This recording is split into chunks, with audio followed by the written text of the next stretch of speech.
Pas mus šiandien svečiuojasi Justas Pečeliūnas. Jūs tikriausiai matėte nuostabų jo personažą, tiek mamos. Danutės tu nedarai, Danutė yra tavo draugė, su kuria aš lygis. Labiau jo, tik mamos vardas jo. Draugė. Draugė. Tai nuostabus vaikinas, kuris tiesiog sudrebino Instagramo pasaulį su savo juokingais reelsais ir drebina jį toliau. Taip, šiuo metu daro Eurovizijos apžvalgas, tai irgi Taip. galit pažiūrėti. Bet jau taip, galima sakyti, kelis metus taip jau stipriai kuri. Realiai ne, realiai, dabar 2 metai. 2 metai. Mhm. Jo, prasidėjo 22 maždaug gruodį, gal lapkritį kokį, tai dabar žinau, jau kokį 1,5 metų. O kaip ta pati pradžia, kaip iš viso sugalvojai, kad... Jo, ar ilgai darai video, tuos, kur žinai, kur darai vos ne savo ir draugams ir lauki, kol kas nors pastebės didesnę auditoriją, ar buvo tas laikotarpis tau? Aš niekad nepagalvojau, ar ilgai dariau savo kažkokius, bet dabar, kai paklausai, galvoju, aš turėdavau tokį privatų Instagramą tam draugam, kokiam ir tam tokius šadeliaukas kelia. Ir aš galvoju, jo ilgokai, šiaip nuo kokios, nežinau, 11 jaučiu klasės, tai čia prieš kiek čia metų. Prieš nemažai. Prieš kažkiek metų, kokie 6-7 turbūt gal. Tai žiūrėk, praktikavais, reiškia. Jo. Ir tada Anykščiuose įsidarbinau, ten su kolegė pradėjome. Beje, tu dirbai džiazų restorane, taip, pasibiuosi. Tai va, ten pradėjom su ją daryti, pradžioje irgi kolektyvui video, tada sakom, keliam į Instagramą. Su ją, tai su kolegė, nes aš galvoju, gal dalyvavo video, nors privačioj grupė, gal ir yra ta Danutė. Bet ne, jo, su kolegė ir tada su ją labiau, kažką pabandėme TikToką ir kažkurio momentu vienas pradėjau. Bet tai būna, ne, kad tiesiog atsiranda kažkoks video ir visiems taip žiauriai patinka ir tada tu sprogsti ir tada žmonės tikisi ir kitas, kad bus juokingas, ir kitas. Ir žinai, ir pats tikės, kad tai bus, ypač pradžiai, kai pradedi kurti ir pamatai, kad vienas kažkuris paėjo gerai ir tada įkeli kitą, kuris mažiau, tarkim, pavyksta ir galvai, blemba, tai gal čia aš tik vieną galiu padaryti gerą. 5 minutės šlovės tik tai. Jo. Bet kažkaip įsivažiuoji, bandai, ieškai. Toks azartas, neapima, kad reikia. Labai azartas, man tai yra atsakomybė, aš ten ir realiai nuo kaip 22 gal gruodį pradėjau, tai realiai kasdieną ir keldavau video, nes man atrodė, kad aš tik per Kalėdas čia ir turėsiu ką papasakoti. Taip, praeis šventės, apie ką man kalbėti, apie ką daryti. Tai po naujų metų galvoju, dar apie naujus čia, apie pachmielą kažką bus galima padaryti. Žiūriu, sausį eina toliau video, toliau. Ir tą sakau, viskas jūs taip biški prisistabdyk, kad kasdien nereikia kelt, nes jau toks šūda keli, žinai, vos ne. Bet buvo tas noras kelt kasdien ar dėl to, kad, nes aš esu girdėjus tokių, kaip čia irgi legendų, ar kaip pavadinti, kad jeigu tu kiekvieną dieną kažką postinsi, tai algoritmas tas mistinis pasigaus tave ir, žodžiu, kažkas... Kad tu labiau matomas tiesiog būsi. Tai čia yra... Gal aš irgi šitą girdėjęs, bet žinai, ką tu kelsi, kai nėra, jeigu nesigalvoji, ką kelt. Ne, tai aš visiškai esu už kokybę, ne už kokybę. Bet ne dėl to, man buvo toks, atrodo, aš neįkelsiu ir iš karto pasibaigsiu viskas. Ten vos ne dieną, 2. Visi tave pamirš. Jo, toks pradžia atrodo, čia reikia paimti viską iš šitos situacijos. Bet aš manau, kad, man atrodo, kiekvienoj specialybėje, kiekvienoj situacijoje, kai tu esi, tik pradedi kažką daryti, naujo, kurti ir toks tai būna drivas, kad aš nenoriu pamesti viso šito, žinai, kaip ir darbę gauni pirmą darbą, aš nenoriu, kad mane iš čia atleistų ir išvestų. Žinai, ir tu labai stengiasi išlaikyti tą vietą, tai turbūt čia irgi. Ne, ir jo labiau, jeigu tu tiesa sakai, jeigu pajauti pats, kad užšokiant kažkokios bangos teisingos, tai nesinori nuo jos savanoriškai nulipti, žinai. Vis tiek matėsi ir ten Instagram'e sėkiai per dieną, ten atrodo po 1000 ir toks galvai, žinai, kaip čia taip gali būti iš viso. Ir atrodo paleis ir gal nepaleis, ar gal čia. O koks dabar tavo santykis su tavo sekėjais? Ar jūs taip palaiko tokį draugišką, bendraujat, ar jie tokie tik taip pasižiūri tavo turinį, pakomentuoja ir tiek žinių, tai paleidžiu tokį laiko už mamą. Jo, ar laiko tokių geriausių draugų? Šiaip santykis? Labai įvairiai turbūt, nes ir žmonės visokie, bet seniau būtų, aš sakyčiau, gal biškis stipresnis pačioje ypač pradžiai, nes gal kai nebuvau prie to pratęs kažkokio tai dėmesio ir žinučių kiekio, tada ir atrašinėjai, dabar, nu vis tiek nenori pavargsti šiek tiek nuo to tokio dažno savęs atidavimo, nes atrodo, kai darai video, jo atiduodi kažkokią dalį savęs, bet kai ir atrašinėjai, po to ten atrašai, po to žiūri, labai galiu užtrukti visą dieną ir laiko labai daug atimti. Nes tu su kiekvienu, žinai, bendrauti, tu gali bendrauti visą dieną. Gali be sustojimo, taip, nes tada... Tai reikia brėžti kažkokias ribas. Jo, nusibrėži ribas ir dabar pabendrauju, kai... Po antros žinutės rašai gana ir gana. Privatumas. Jau pradeda, žinai, laikinti žinutės, jau nebetražai, tai jau... Arba emodžiai. Ar rašo tau, žinomi žmonės, tarkim, komentuoja tavo turinį, ar parašo, o gerai varai ir panašiai. Parašo, nežinau, gal reikia perduoti linkėjimus. Ieva Zasimauskaitė, žinau, kad labai žiūri mano video, labai malonu. Linkėjimai. Kaip faina. Labai nuo pradžios, įdai kažkaip pastebėjo ir žiūri, komentuoja iki šios dienos. Tai. Atrado kažką, ko jai reikia tavo video. Bet labai smagu, manau, kai žinai, tu tik pradedi ir kuriai, ir kai tave pastebi, ir va tokie žmonės pastebi žiauriai turbūt. Įkvepia ir, žinai, motyvuoja labai jo. Kai, nežinau, kad ir tu dabar parašai paketą į podcastą, ar ten, nu bet kas kaip parašo iš tokių, kur atrodo, tu kažkuriuos ir nebūtinai kažkurio gyvenimo etapo, bet ir dabar tu jo žiūri kaip į autoritetą ir tu žiūri, kad tau kažką gero pasako ir toks, kas čia daros. Jo. O kaip draugai ir ant šiaip šeima, artimieji, kaip jie... Ar, nu, aš tikiu, kad palaiko, nėra, kad sako, ar sako kas nors, kad tu čia užsiminėjai kažkam nesąmonėm? Ne, gal nesako, aš galvoju dabar taip, bet palaiko visi, aišku, palaiko ten... Visi draugai pradžiai kažkaip labai buvo, tu varyk, aš sakau, čiagi toj baigsis, ką čia man varyt, bet jo, kaip, nežinau, ir šeima labai palaikė, ir pati mama ten, kur apie ją tos video dariau, tai ir idėjų kokių pametą ten. Tai dabar jaučiu, jūs bendradarbiaujat kūrybiškai. Bet aš šiaip iš tikrųjų norėjau klausti, kiek daug tavo mamos yra iš tikrųjų tame personaže? Nu, nes taip žiūri, atrodo, kad čia visos Lietuvos bendra mama išvestas vidurkis, žinai, iš... Aš pats pirmas video grinai buvo apie mamą, pats gal personažas, jis nėra mano mama, nes, nu, netokia. Bet gal kartais tas mąstymas toks, kartais pastebi mamui tą stereotipinį kažkokį dalyką ir tada imi ir žinai, kad turbūt tai daro visos mamos. Taip, ar bent jau dauguma. Jo, ir dažniausiai tos situacijos eina į video, bet mano mamos kartais būna ir nemažai. Ypač, va, sakau, pirmas video, tai buvo ten konkrečiai apie mamą. Ten nekelda telefoną, aš ją prezidentą pradėjau vadinti. Supikau, sako, aš video apie tai padarysiu, sako, daryk. Nežinojo dar, kad... Na ir aš sikūrė tada, nes minčių daryti mamos personažo pradžiui nebuvo visai kažkaip. Aš dabar, kadangi tai darai jau 2 metus, sakai, ar būna tokių kūrybinių krizių, kurių atrodo nebesukursiu, aš nieko ne... Dabar. Jo, ne, nu šiaip aš pastebėjau, kad ta kūrybinė krizė... Nu, gal aš jos taip nevadinu, čia aš labiau vadinu tokio gal užsitinginėjimo arba apleidimo to, ką darai, nes vis tiek, kai kuri daug, tada... Automatiškai gal. Jo, daug ir prisidaro, tai tą tokį varikliukas užsikuria pas tave viduje. Kūrybos sprendmenį. Jo, o kai tada sustoji, pailsi, tau sunku įsivažiuoti vėl. Tai aš galvoju, tiesiog būna toks, gal ne kūrybinė krizė, bet toks... biški apleidė ir tau sunku įsivažiuoti iš naujo. Tai dabar šiek tiek sunku įsivažiuoti iš naujo. Bet žinau, kartais gerai tas pauzės tokias paturėti, nes kartais jų ir reikia. Reikia. O nesitikė, pavyzdžiui, žmonės, kad dabar tas personažas, kurį tu darai ir įeis, žinai, visur į kambarį, o ne tu. Būna, ne? Galvoju, kad tikrai. Jo, sutinki, gal nors, pavyzdžiui, miestą. Na ir ten, o labas, jūs tai ten video gerai kažką ir aš jam mačiu kažką. Ir ai, tu nešneki, taip aš sakau, ne. Klausėsi. Tikas, kad aš ten, nu ką, tu ačiū, žinai, pradėsi tada. O nebūna baruose, kur nors, nežinau, aišku, kiek tu eini per barus. O eini į barus čia? Einu į barus, einu. Bet ar būna, kad prašo žmonės jau įpiešia, reikalauja, kad mamos performansą įsitrauka akimis. Gal yra buvę, bet šiaip ne, gal nereikalauja ten, žinai, kaip... Tai gerai, turi adekvatumą.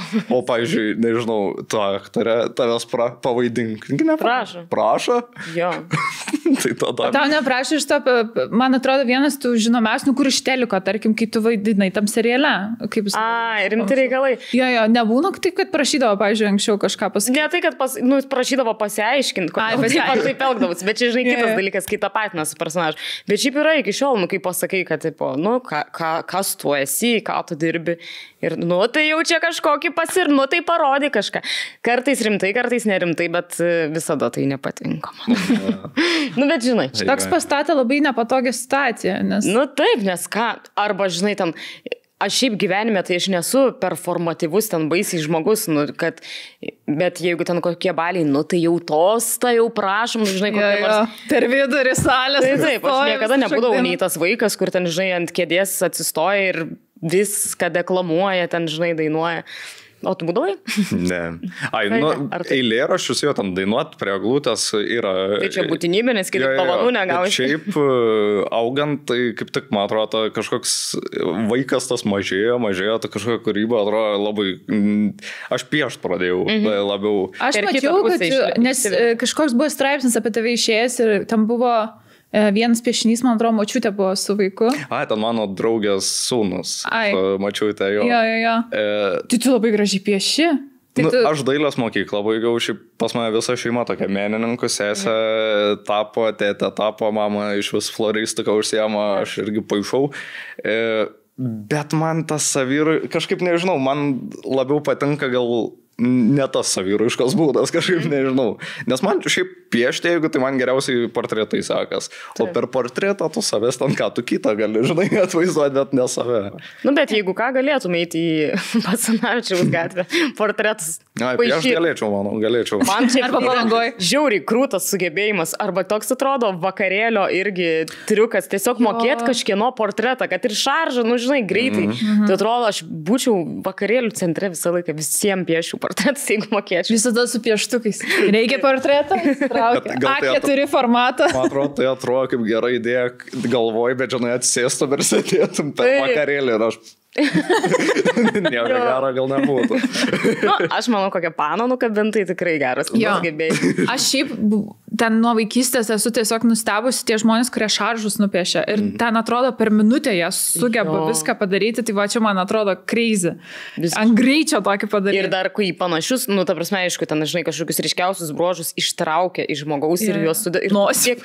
Tai Stonkaus šaržą aš jau įsivaizduoju. Arba saviškai. O aš, jeigu kai, žinai, poras piešia irgi Basanavičiaus gatvė, tai aš jau matau, kur Stonkus didžiulė nosis, o aš toje nosyje.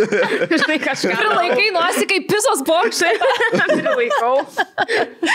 Arba su kastuvu semiu iš nosis kažką. Aš tai atsimenu, tave atradau, kai tu eglučių visas apžvalgas darai. Kaip tu sugalvojai tas eglutes taip aptarinėti? Nes nieks, man atrodo, nėra nieko panašaus darė. Nes čia, sakyčiau, yra visos mūsų valstybės reikalas, kaip miestai papuošia eglutes. Kad rinkimai eglučių vyksta. Taip. Kelinti metai, bet jo, tokio išsamaus. Humoristinės pusės. Tai man tas ir buvo, kad kiekvieni metai tie rinkimai, aš man atrodo, kai tik pradėjau, man buvo mintis kažką čia reikia su eglutėm pabandyti sužaisti, bet dar ten mamos tas personažas tik buvo, tai kažkaip galvoju, gal aš nebandysiu. Ir šią žiemą neturėjau kažkokią planą pasiruošęs ką kurti ir galvoju, bandom. Įsižiebė Kaunas, galvoju, tai kelsiu kokį video, tikrai bus aktualiau. Vis tiek bandai ant aktualijų. Ir nuvarėme Kauną ir vapšė random sugalvojau, kad ten olimpiada bus. Ten filmuoju, sakau, apvažiuosiu visas eglutės, galvoju, ne kad perfilmuoti, ne įkelt. Tai va ir užsikūrė, visi pradėjo rašyti. Toks nuotykis gavosi visiškai. Jo, bet labai patiko. Man tai kol kas jaučiu labiausiai patikęs.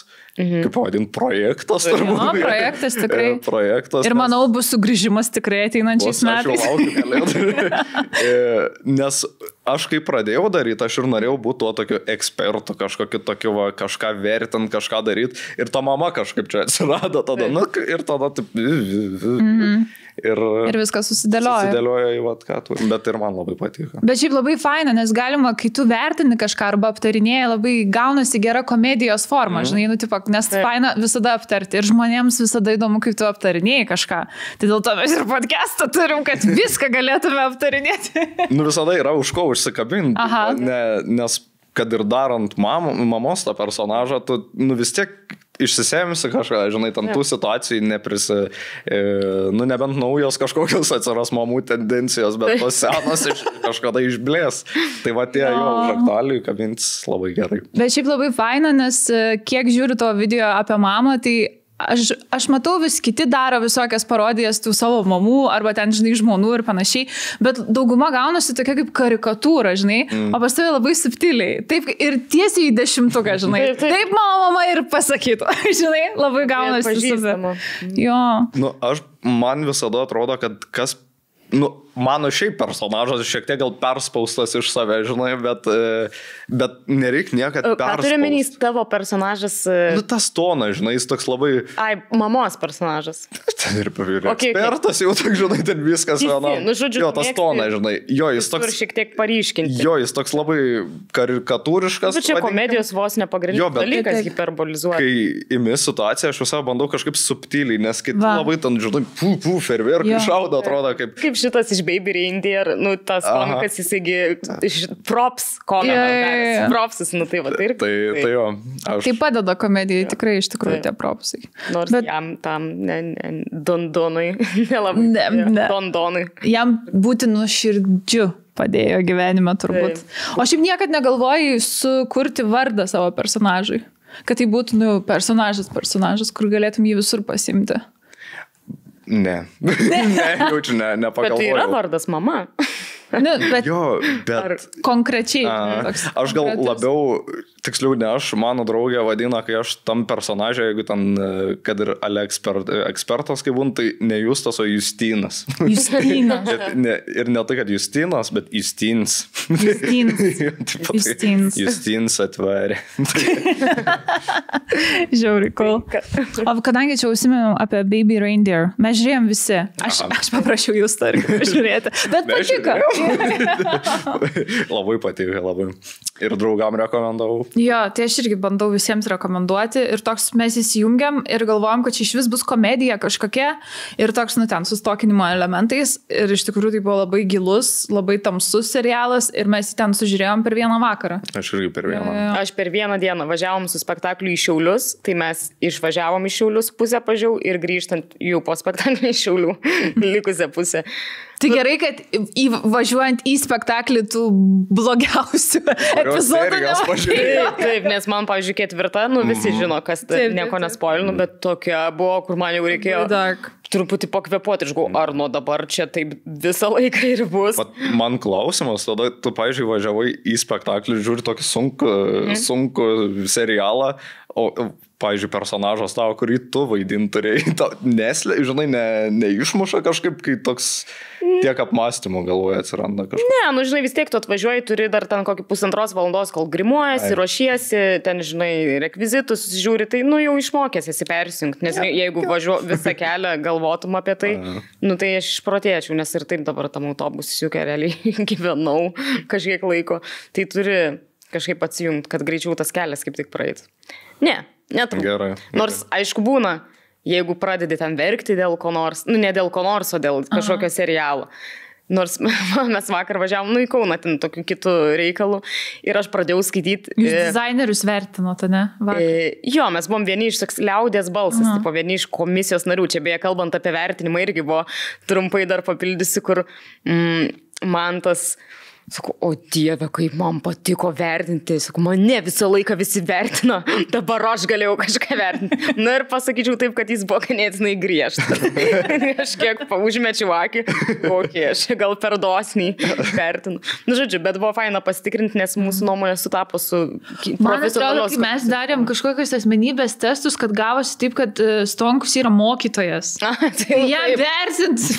Taip, tik duok. Bet yra tas momentas, kad malonu kažką vertinti. Žodžiu, tai mes pakeliui į tą konkursą, aš pradėjau skaityti explaining, aš supratau, kaip aš supratau pabaigą to serialo, čia per daug gal ir negalėsim aptarti, kad neišspoilint, bet, žodžiu, aš pradėjau, šiaip kur ir pats gerbiamas, kaip jisai Gadas jo pavardė, Nu, tas aktorius, kuriam ir atsitiko ta istorija, kur ir jisai pats paaiškina, tada ta moteris aktorė, kuri vaidino tą jau persekiotoją, jinai savo nuomonę papasakoja ir aš skaitau ir man viskas taip už širdies griebia ir aš jau ašaros, aš jau verkiu, o jau reikia eiti tą konkursą, aš visam nusiverkus, nu žodžiu. Tai tik tai noriu pabrėžti, kad jis tikrai toks labai, paveikus. Tai va dėl to ir paklausiau, nes toks stiprus emociškai. Taip.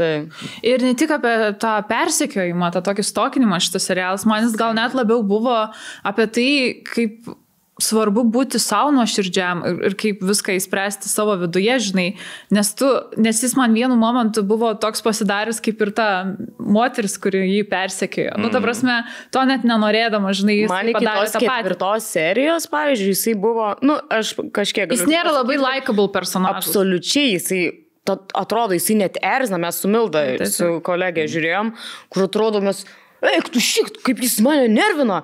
Šūdžius, ką tu darai? Toks atrodo, noris jį pakratyti, ką tu čia, išsidirbinėjai. Tiesiog kažkaip surink savo jėgas ir, žinai, pasipriešink. Arba šiaip nesielg su aplinkiniais žmonėm taip, kaip elgesi, nes ir su kitais personažais jis tikrai šlykščiai elgesi. Bet man ta ketvirta serija viską išaiškina, kodėl dažnai būna, tas prievartos, pavadinkim, ratas, jisai kai pradeda suktis, jis ir sukasi. Ir, žodžiu. Ir šiaip kaip pats nesupranti, kas tu toks esi ir kas tau patinka. Ten ir apie seksualinius dalykus yra. Ir man čia turbūt buvo nuoširdžiausiai viską paaiškino. Taip. Kai kuriems žmonėms kaip būna, žinai, ir toks, kur, wow, pirmą kartą taip, parodė tikrą gyvenimą, taip, kaip iš tikrųjų būtų. Ir aš dar manau, kad labai drąsu iš tikrųjų iš to paties aktoriaus pusės, kadangi jisai pats ir, žinai, visą dėliojo, kaip ta istorija bus papasakota, nes visada atrodo, jeigu aš pasakočiau savo istoriją, kur aš toje istorijoje, tarkim, buvau auka, šiaip ar taip, norėčiau vis tiek tai papasakoti, kad aš būčiau tas protagonistas, teigiamas personažas, o jisai taip drąsiai kažkaip iš savęs darė tokį labai nesimpatišką personažą ir rodė savo tas visas silpniausias, tamsiausias vietas, kur, tikrai pagarba jam už tai, vien už tai, žinai, jau nekalbu apie gerą produktą. Šiaip, kai tom temom, vis tiek būna tų serialų sukuria filmų, tu kažkaip niekad tiek atrodo nesusitapatinę su tuo, ką ten tavo aktorius bando perteikti, bet per šitą kažkaip atrodo, tu jauti tą net sunkumą. Man atrodo, jam lengviau, žinai, buvo, nes jis tai pats išgyveno. Taip, bet kažkoks kosmosas man. Jo, bet man ir ta aktorė, kuri tą persekiotoją vaidino, kažkoks kosmosas irgi buvo. Aš negaliu patikėti, kaip ten buvo Rangers tas. Oho, eik savo.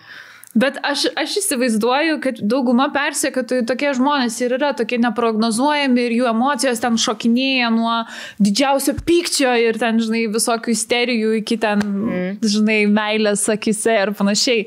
Ir mes gavom nemažai iš tikrųjų laiškų. Aš dabar galvoju, kur mano telefonas. Aš dar trumpai paminėsiu, kadangi aš taip baisiai užsikabinau šitos temos, aš to pati tapsiu persekiotoja. Kur, žinai, kada yra riba? Va čia klausimas yra. Ir podcast'ų daug perklausiu ir pažiūrėjau dar kitą, kur labai rekomenduoju, Lover, Stalker, Killer. Taip vadinasi, čia irgi dokumentika, bet apie patį, jį bent jau vadina šitoj kriminalistai, žodžiu, pačiu tokiu įsimintiniausiu iki šiol buvusio persekiojimo atveju. Ten apie tokią moterį, žodžiu, nieko nespoilinsiu, tiesiog labai įdomu, kur tu žiūri ir toks, wow, labai pribloškia, kad realybėje gali vykti tokie dalykai, nes tai visiškai kaip filmas, žodžiu, labai labai įdomu, labai rekomenduoju. Jo, man tai visada būna, kažkaip aš galvoju, ar įmanoma, kad Lietuvoje būtų panaši situacija? Šitos nepatogios Monikai liūtent. Tai jinai pasakė. Okay. Gerai, tai galėsiu užsakyti. Aš galvoju, kad čia tipo, nelabai galim šnekėti, nes čia ir tyrimas vyks ar panašiai, bet šiaip ją labai persekioja. Vienas žmogus, moteris tokia. Tai tenai prie langų stovi ir panašiai, tai čia yra baisu. Labai. Kadangi artėja mamos diena, nenumaldomai ir jau greitai bus, tai mes pagalvojom apie tokias įdomesnės dovanų idėjas ir mums iš tikrųjų tokią idėją pametėjo fantazijos.lt, nes mamoms irgi reikia karts nuo karto pajusti malonumą. Juk ne taip. Bet tik karts nuo karto, ne per dažnai. Gal ir dažnai, bet priklauso nuo mamos. Taip, kaip dažnai. Kiekvienos mamos reikalas. Taip.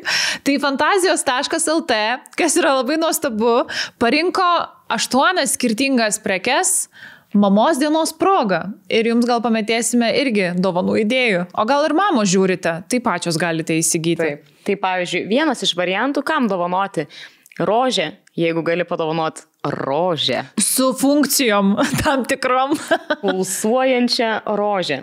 Nu, bet čia labai tokia, sakyčiau, dar ir subtili, nes ta forma tokia gėlės negali. Tai jeigu kažkas ir pamatytų, galvotų, kad galbūt kokia nors dekoracija būtų.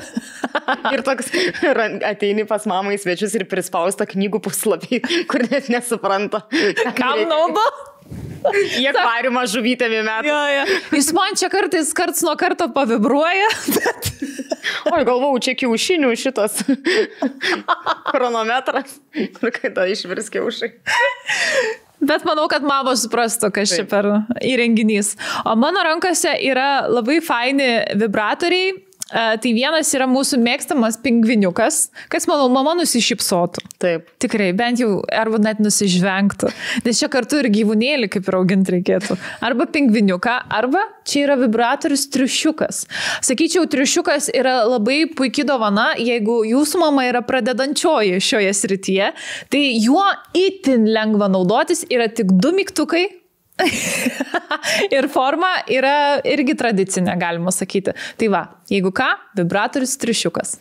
Taip pat yra tokie labiau iš masažinės srities. Na, vibruojantis kiaušinėlis gal ne visai masažinės srities, bet toks irgi subtilus. Čia jau pažengusiai mamai. Pažengusiai.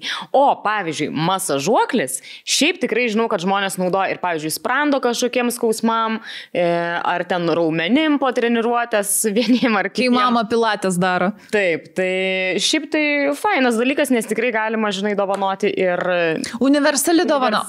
Labai patinka mamoms visokios praktiškos dovanos, tai čia va tik ne vienai funkcijai atlikti, o netgi kelioms. Taip, ir dar vienas variantas yra, pavyzdžiui, toks širdelės formos, cutie heart, irgi jau toksai stimulatorius, vibratorius.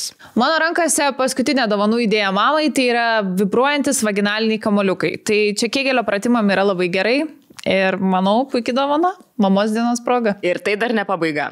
Perkant bet kurią iš mūsų parodytų prekių ir įrašius nuolaidos kodą mama, jūs dovanų gaunate Fantazijos LT lubrikantą ir dovanų maišelį. Beje, jeigu norite laimėti net 50 € Fantazijos.lt kuponą, sąlyga tokia. Jūs nufotografuojate savo laimingą mamą su šiom Fantazijos.lt dovanom, užtaginate Fantazijos.lt ir garantuojame, kad gausite Fantazijos.lt dovanų kuponą 50 €, kas, manau, yra nuostabu. Taigi būkite kūrybiški su dovanomis mamos dienos proga ir su artėjančia mamos diena. O mums merginos rašė skirtingus būdus, kaip galima persekėti. Buvo žinučių laiškų ir apie užsieniečius, kurie susiranda ar persekėja. Tai man vienas patiko, aš greit perskaitysiu. Apie Turką? Jo. O, Jėzau. Tas labai įdomus, kuri, tokia viena iš įdomesnių. Nes šiaip mes visada esam, tikrai susidūrę esam Facebook'e, kad bent kažkoks ten, nežinau, iš artimųjų rytų, ar ten, žinai, iš Indijos parašytų kažkokias nesamis. Visada tai būna panom. Jie kažkaip randa ir jie nori ten pabendrauti su tavim. Bet čia toks rimtesnis atvejis. Sveikos, noriu pasidalinti savo istoriją, kuri susijusi su stokinimo tema. Viskas vyko prieš 7 metus kažkur. Į mano Facebook anketą pradėjo kasdien rašyti užsienietis vardu Hamad, kuris rašydavo visas dienas be perstojo. Žodžiu, kiekvieną dieną.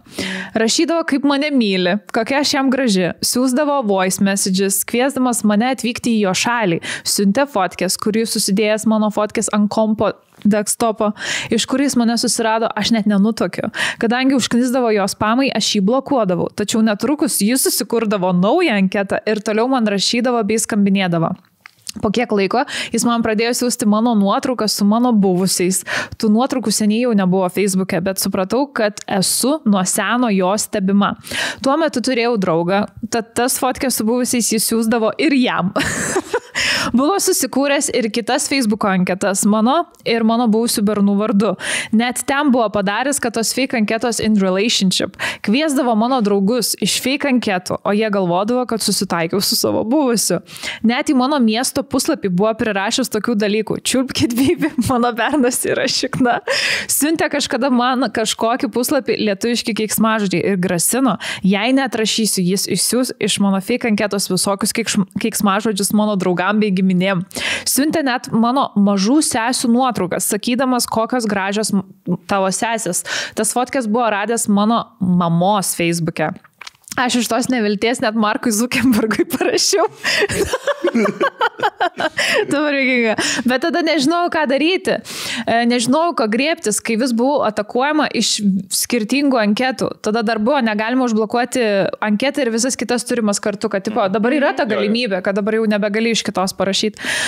Jis man net buvo nupirkęs bilietus į jo šalį, nors ir jokio atsako negaudavo. Po maždaug poros metų viskas baigės, bet buvo tikrai nesmagus laikotarpis. Manau, čia mano toks tokinimas iš lengvesnių. Nežinau, kad yra ir Lietuvoje tokių, kurie ir po langais pastovi panų. Bet mano laiško moralas gal sakyčiau toks, kad kuo mažiau kelti asmeninės informacijos į socialinius tinklus, nes niekada negali žinoti, koks krypas tave gali stebėti, rinkti informaciją apie tavo gyvenimą. Čia tiesa. Jo, tai čia turbūt ir su tais, kiek vaikus kelia į internetą, žinai, ir šiaip kiek pats keli informacijos apie save. Jo, bet iš kitos pusės, aš per kažkokį čia podcastą kriminalinį podcast. Aš dabar tikrai įtarimas turėtų man tik kilti, nes aš vairuoju apie stalkinimą kažkoks. Ir klausai, žinai. Klausau visą laiką, arba žiūriu, arba klausau, man kažkaip labai sudomino šitą temą.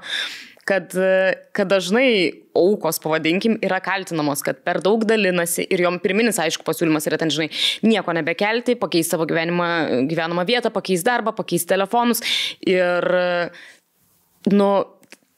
taip neturėtų būti. Tarsi, aišku, yra... Tu turi galėti gyventi gyvenimą ir dalintis. Taip, ir turi teisę, jeigu tu nori, žinai, kelti savo nuotraukas ir, ten, žinai, ką daro su tom nuotraukom, kai tu to nematai ir nežinai, čia jau visų asmeninis reikalas.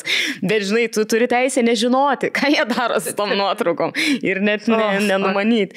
Žinai, aišku, kad tu ramiau gyvensi, jeigu iš viso, žinai, tavęs nebus jokiuose socialiniuose tinkluose. Bet dabar jau šiais laikais, tai neturėtų būti, žinai, toks, kad jau vien tai, kad, tu pats rodai, tu pats keli, kad tai yra savaime, vien dėl to tu nusipelnai būti persekiojimas. Čia kaip ir dažnai, žinai, bet kokiam viešam žmogui ten rašo visokius ten grasinimus nužudyti ir tai nereikėjo lysti ten, žinai, į viešumą, jeigu nenori sulaukti grasinimų. Ne, seniai, ne taip pasaulis veikia. Bet yra, pavyzdžiui, žinai, tokių atvejų, kur ten tikrai per daug dalinasi, tarkim, kodėl žvaigždės niekada nesidalina, kokioj ten šaly yra tuo metu, kai atostogauja ir panašiai, nes kai buvo Kim Kardashian, tenai užpuolė Paryžiui ir jo, ten kelis milijonus vertės juvelyrikos iš jos pavogė ir, žinai, ją galėjo laisvai nužudyti. Taip, tam buvo viskas suplanuota. Tai čia tikrai nesąmonė. Taip, tai visokie žmonės gali tuo ir pasinaudoti. O jūs esate susidūrę iš visų tokių keistesnių bendravimų, galbūt iš ten, nežinau, gerbėjų ar kažkas, nes man yra buvę keli atvejai. Papasakok, pasidalinkim, labai įdomu. Man tiesiog, kai žinai, aš nežinau, koks turi būti tas ryšys su žmogumi, kaip tu sakai, mes atrašom į žinutes ir panašiai, ir kada jau tai pasidaro biški nenormalu, žinai, kad tau nuolatos rašo, nuolatos viską komentuoja, ir ar tai yra tiesiog draugiška ar faina, ar tai jau tampa toks, kad tas žmogus tave pradeda kitaip matyti, negu turėtų, nes visgi tu manęs visiškai nepažįsti, aš tavęs visiškai nepažįstu, žinai, ir koks tas santykis.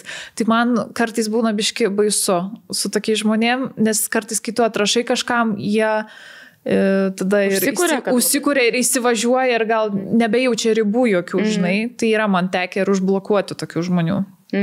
Man kažkokių labai daug, tai nelabai gal yra tekę. Viena pana tokia buvo, čia gal, nežinau, dar pradžioj, kai pradėjau kurt. Mačiau, kad į Facebooką ten pradžioj pakvietė, tada ten kažkur dar aš ją pamačiau, jos vardas užmežavo, po to žiūri Instagram'e tarp requestų, nėra. Kažką ten užklausė, atsakiau, žiūri voice atsiunčia, žinai. Jo, kai pradeda voice siųsti, jau man. Voice jau yra. Čia yra riba. Įžulumo viršūnė, tikrai. Ir tam voice jinai vos ne... tai ką, aš ką tik iš darbo grįžau, kažką. Ir jin pasakoja, pasakojo, man taip tarsi, mes, kaip aš, nežinau, draugam, kažkam pasakočiau, kaip mano diena šiandien. Tai va, ir vos ne, tai va tiek, va, taip va ir praėjo, va, atostogas bus kaip faina, gal, parašiau gerų atostogų, kažką ten žinai. Po to, ten vos nesustik, gal siūlo, bliamba, galvoju, biškai krypė, tai esi tokia.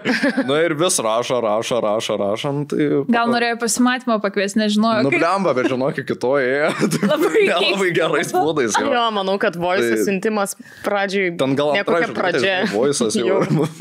Jo, bet man labai gerai pasakė apie tos voice'us, man atrodo, čia man yra riba ir kai skambinėja, pavyzdžiui. Oi, kur tu parandi praleistų skambučių ir dažnai būna Facebook'e. Kažkas tau 3 nakties skambino. Man buvo kai baisu, kai mes buvom Palangoje ir kažkur praeitą vasarą, mes su Agne, mūsų draugė, ir aš pamečiau tašę ten smėlyje. Pavadinkim taip, nes apie rolį prisikėlėm tiesiog, ir šiaip ten pasiklydom toj tamsoj, aš pamečiau tašę, tiesiog, nes jį buvo tokios pačios spalvos kaip smėlis, žodžiu.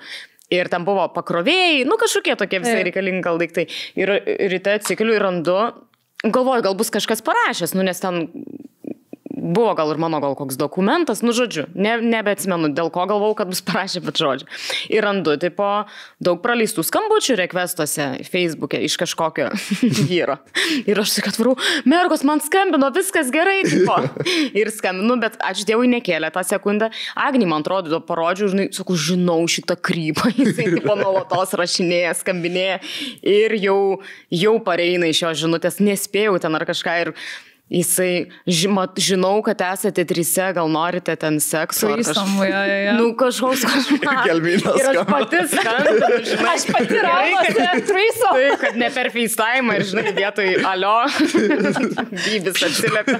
Taigi, Agnė pasakoja, kad jai buvo, ir dalinosi viešai, kad jai tiesiog kaip magnetas traukia tokią tipažą vyrus, kur vienas jai tiesiog atsiuntė video kaip šika keptuviai.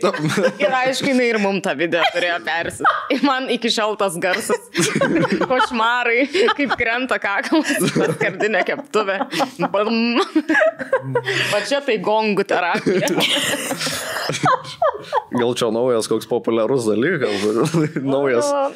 Tai va, tai labai įdomu, kaip žmonės skirtingai tas ribas mato. Ir man atrodo dėl to, kad ta socialinė medija dabar mus visus kažkaip vieną tokią community bendrą padaro ir kažkaip tu atrodo taip arti tų žmonių esi. Ir įsivaizduoji, kad juos labai jau ir pažįsti ir žinai, nes atrodo, kad, tai aš viską matau, kiekvieną dalyką, ką jis įveikia. Tai aš jau kaip ir draugas skaitausi. Taip, ir va, įdomu, kur ta riba. Man kitas yra dar įdomus dalykas, plačiau norėčiau pakalbėti ir net nelabai žinau, kokia, ar yra Lietuvoje iš vis, aš žinau, kad galima gauti tą restraining order, nes žinau, kad tikrai, skyrybų bylose būna, ir net kur kalbėjom praeitam podcast'e apie tokį tą moterį. Neleidžia artintis, tiesiog neleidžia bendrauti. Per atstumą, ir jeigu yra ten vaikai įvelti, tai dažnai tą, arba kol vyksta teismo kažkoks procesas skyrybų, kad nepaveikinėtų, žodžiu, tai va tas žinau, kad yra. O šiaip kaip Lietuvoje, parašykit, jeigu ką žinot, kaip yra su tuo iš vis persekiojimu, nes tarkim, aš mačiau tik tai man to pavyzdį, nežinau, ar tai galim pavadinti persekiojimu, bet kur, daugybė žinučių rašo vienas žmogus, taip, ir jis nėra gerbėjas, jis yra, kur jau rašo, nežinau, aš galiu pasakoti, nes vyksta tyrimas, bet bybys ten vyksta, nieko jie nedaro. Man tiesiog labai yra pikta, nes man tikrai susilaukė nugrasinimų konkrečių nužudyti.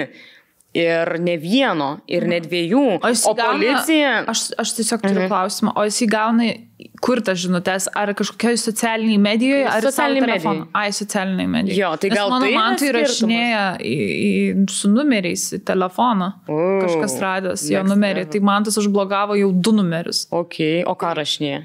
Ten kažkokias irgi random nesąmonės. Žodžiu, čia kaip pasipylė tų krypų, kaip iš giedro dangaus. Pažiūrėjau serialų, prisimokė.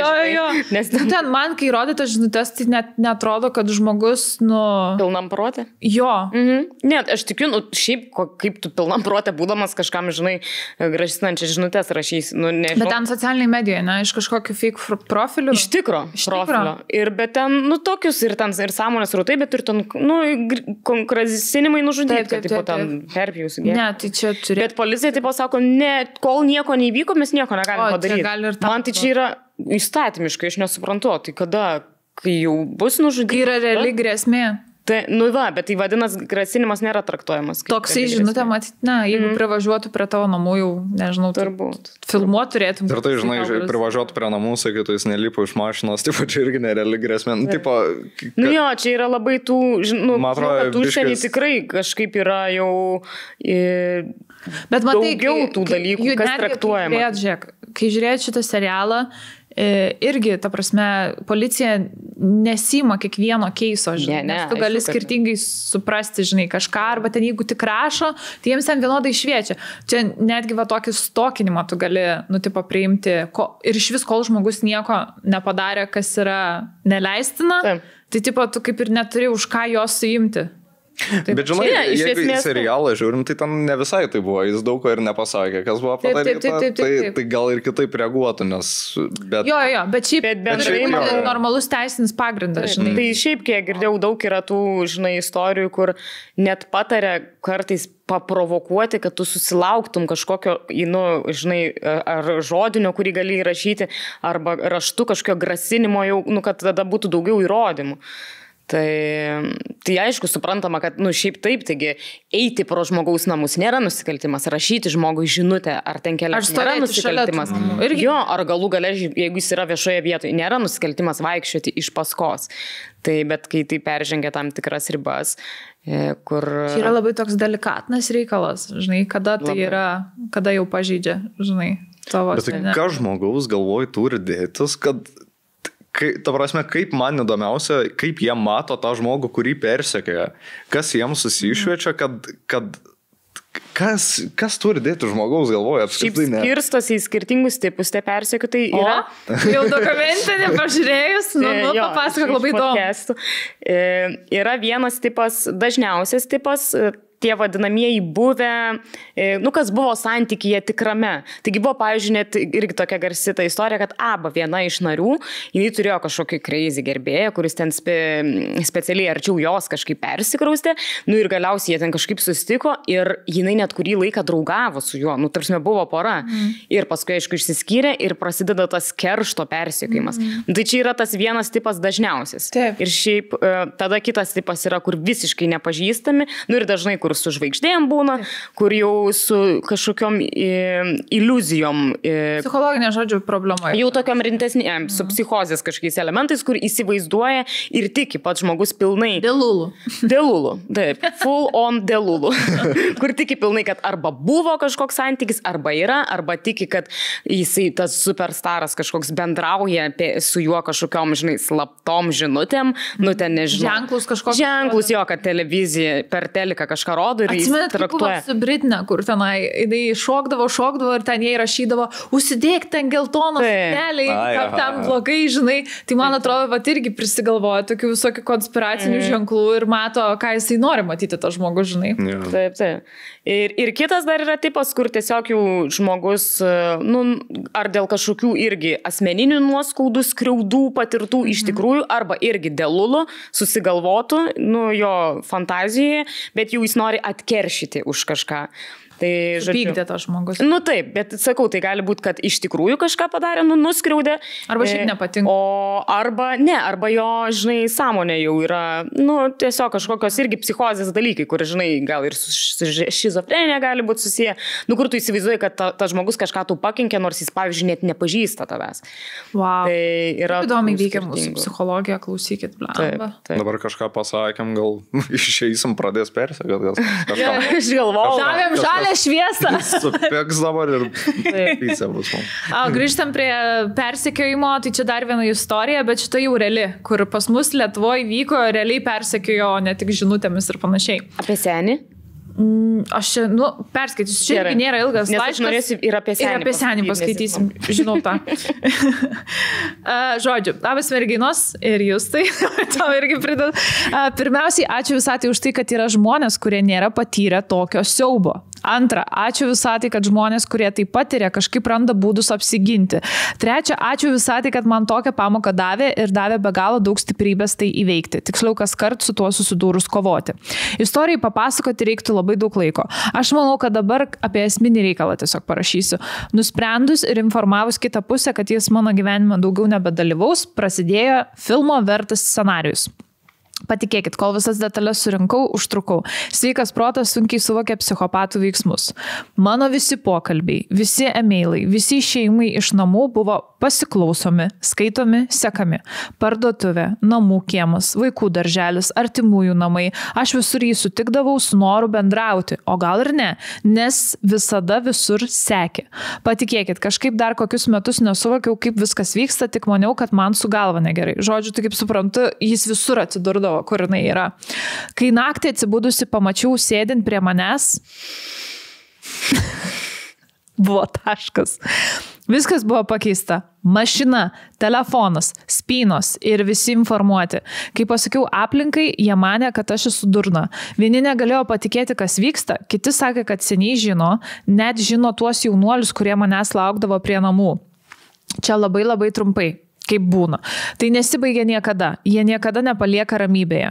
Šiuo metu jau 7 metai laimingai esu ištekėjusi, o va prieš pusmetį teko policijai rašyti pareiškimą, nes laukia kieme rytais išeinant, laukia darbe, laukia prie parduotuvių. Neprieina, nekontaktuoja, nes užblokuotas, bet taip apie save primena. Kai rašiau pareiškimą, manęs klausė, ar aš tikra, suprask, praėjo tiek metų, nebuvo nei vaikų, nei turto, o po tyrimo policijos atsakymas, kad jis paaiškino, kad geria rytinę kavą mano kieme, privati valda, tarp kitko, jeigu ką yra. Jie niekada tavęs nepaliks ramybėje, jei esi drąsi ir parodai visiems, kaip yra. Bet baigsiu taip, nėra to, ko negali įveikti, nėra to, kas tave stabdytų save mylėti gyvenimą. Ir jei už kampo laukia demonas, turėk tik drąsos ir elektrošoką. Arba kryžių. Arba kryžių jau čia. Kalbant. Aš kaip suprantu, nelabai norėjau į detalės turbūt linkti, bet čia jau buvo stiprus tokinimas. Aš biškai praklausiau, kiek metų jau susituokus? 7 metai. Ir vis dar jis... Ir jis vis dar, tipo, ateina į kiemą ir panašiai. Nu, kiek tu čia, žinai, gali tuos adresus keisti arba tam darbą. Bet va žmogus vis dar stebi. Nu, bet kaip suprantu, ten net tam seriale, kai rodė, nes tas serialas, jeigu ką pagal tikrą istoriją, tai ten irgi metus tęsiasi tas persekiojimas už tos moters. Keturis, jeigu aš neklystu. Man atrodo, 3-4 kažkas. Jo. Nu, kad irgi, žinai, nebūna tai kelių mėnesių dalykas. Ir įsivaizduokit gyventi su tuo, kur tu visada išeini ir tu matai tą žmogų fone tiesiog. Taip, ir šiaip kiek rašė merginų, kad lieka tokia trauma ilgam laikui, kur viena moteris rašė, kad iki šiol jinai su psichologais ten dirba ir taip toliau, nes tai didžiulė. Man, pavyzdžiui, irgi visų nespėsim perskaityti, bet man kažkaip labai... Nes man atrodo šitą istoriją... Kur tėvas persekiojo. O čia, pavyzdžiui, šitą istoriją, tai kaip iš tavo tų 3 skirtingų, tai buvo apie tai, kad santykiai nepavyko ir žmogus tiesiog negali pasakyti ne. Ir aš turėjau kažkoks diskusiją su Mantu, sakau, kodėl vyrai kartais labai siekia tipo moters ir jie nesupranta, kada jiem pasako ne ir taip net kažkaip neturi ribų šitame, nes sako, pas juos yra kažkoks noras visgi užkariauti moterį, tipo, jeigu tu labai stengsies, jinai vis tiek kažkada pasiduos tau. Nu, tipo, toks motyvas. Alfa patinai. Dominuot moterį tiesiog turi ir, tipo, kad kiti labai drastiškus veiksmus įmasi ir kad, tipo, labai drastiškai tai supranta. Labai keistai, ne? Veikia. Aš taip bandau surinkti kažkokias mintis, bet nesueina, kai...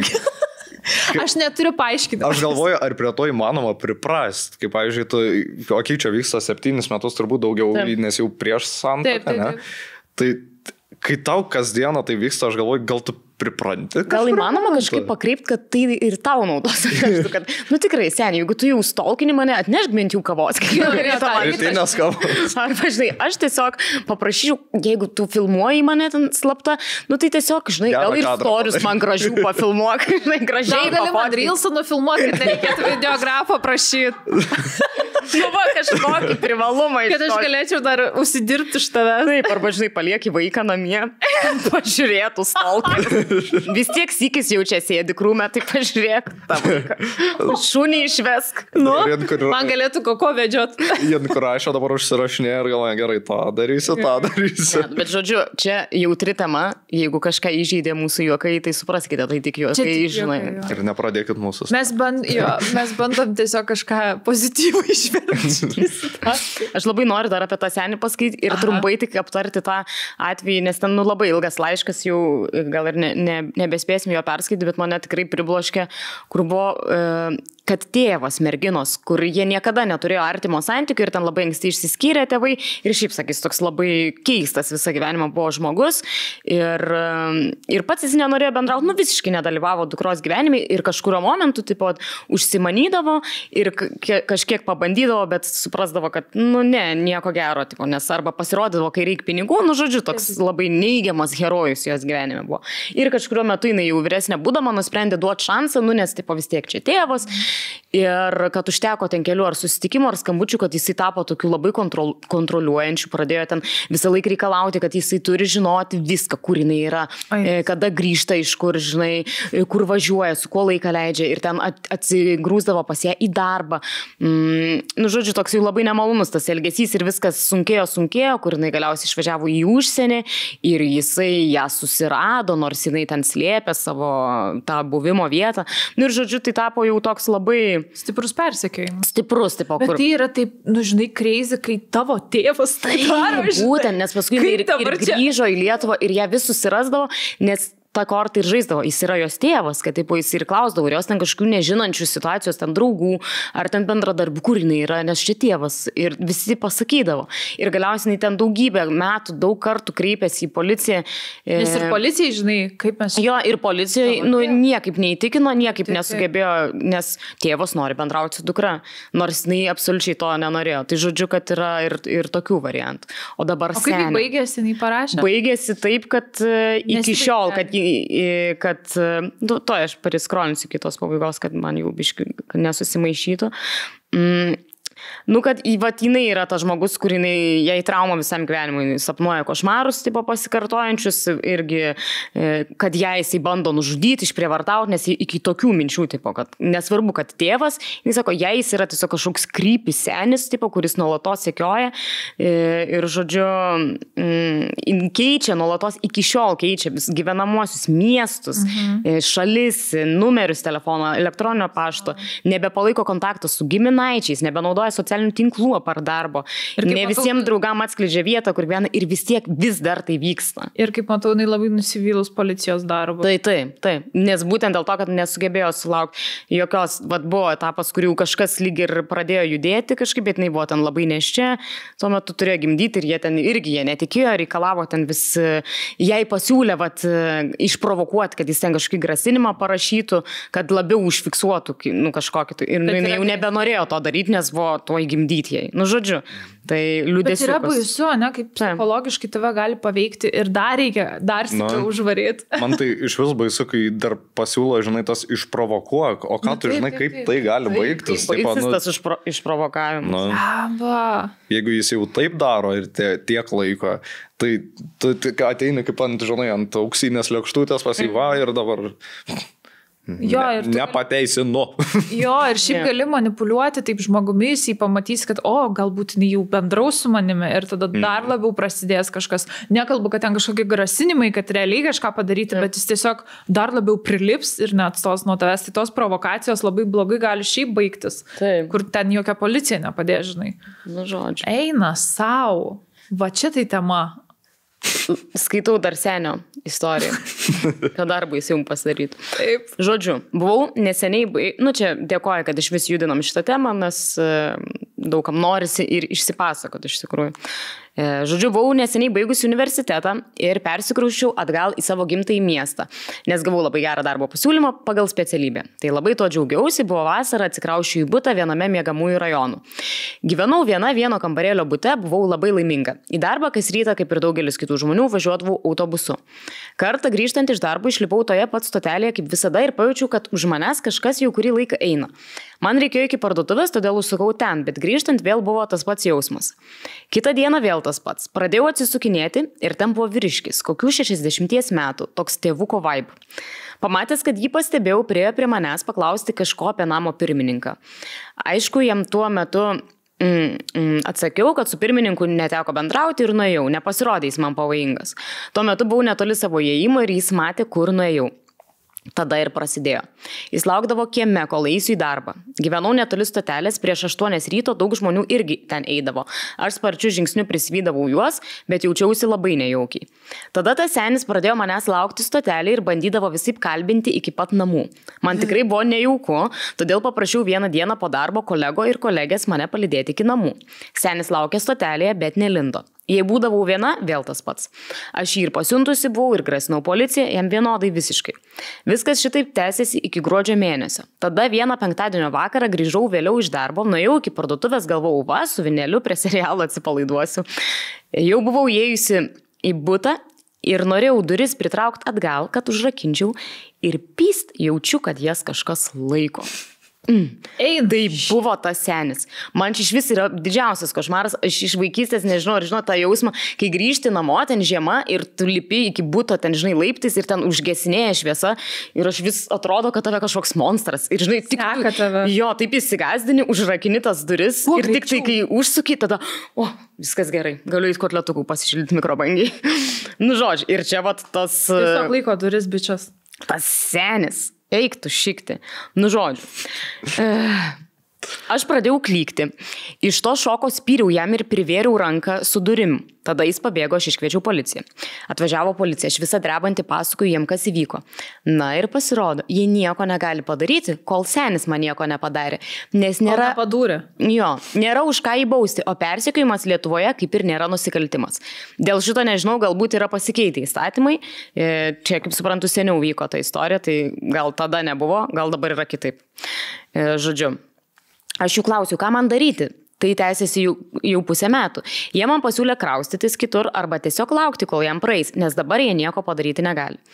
Po šito įvykio pradėjau bijoti išeiti iš namų.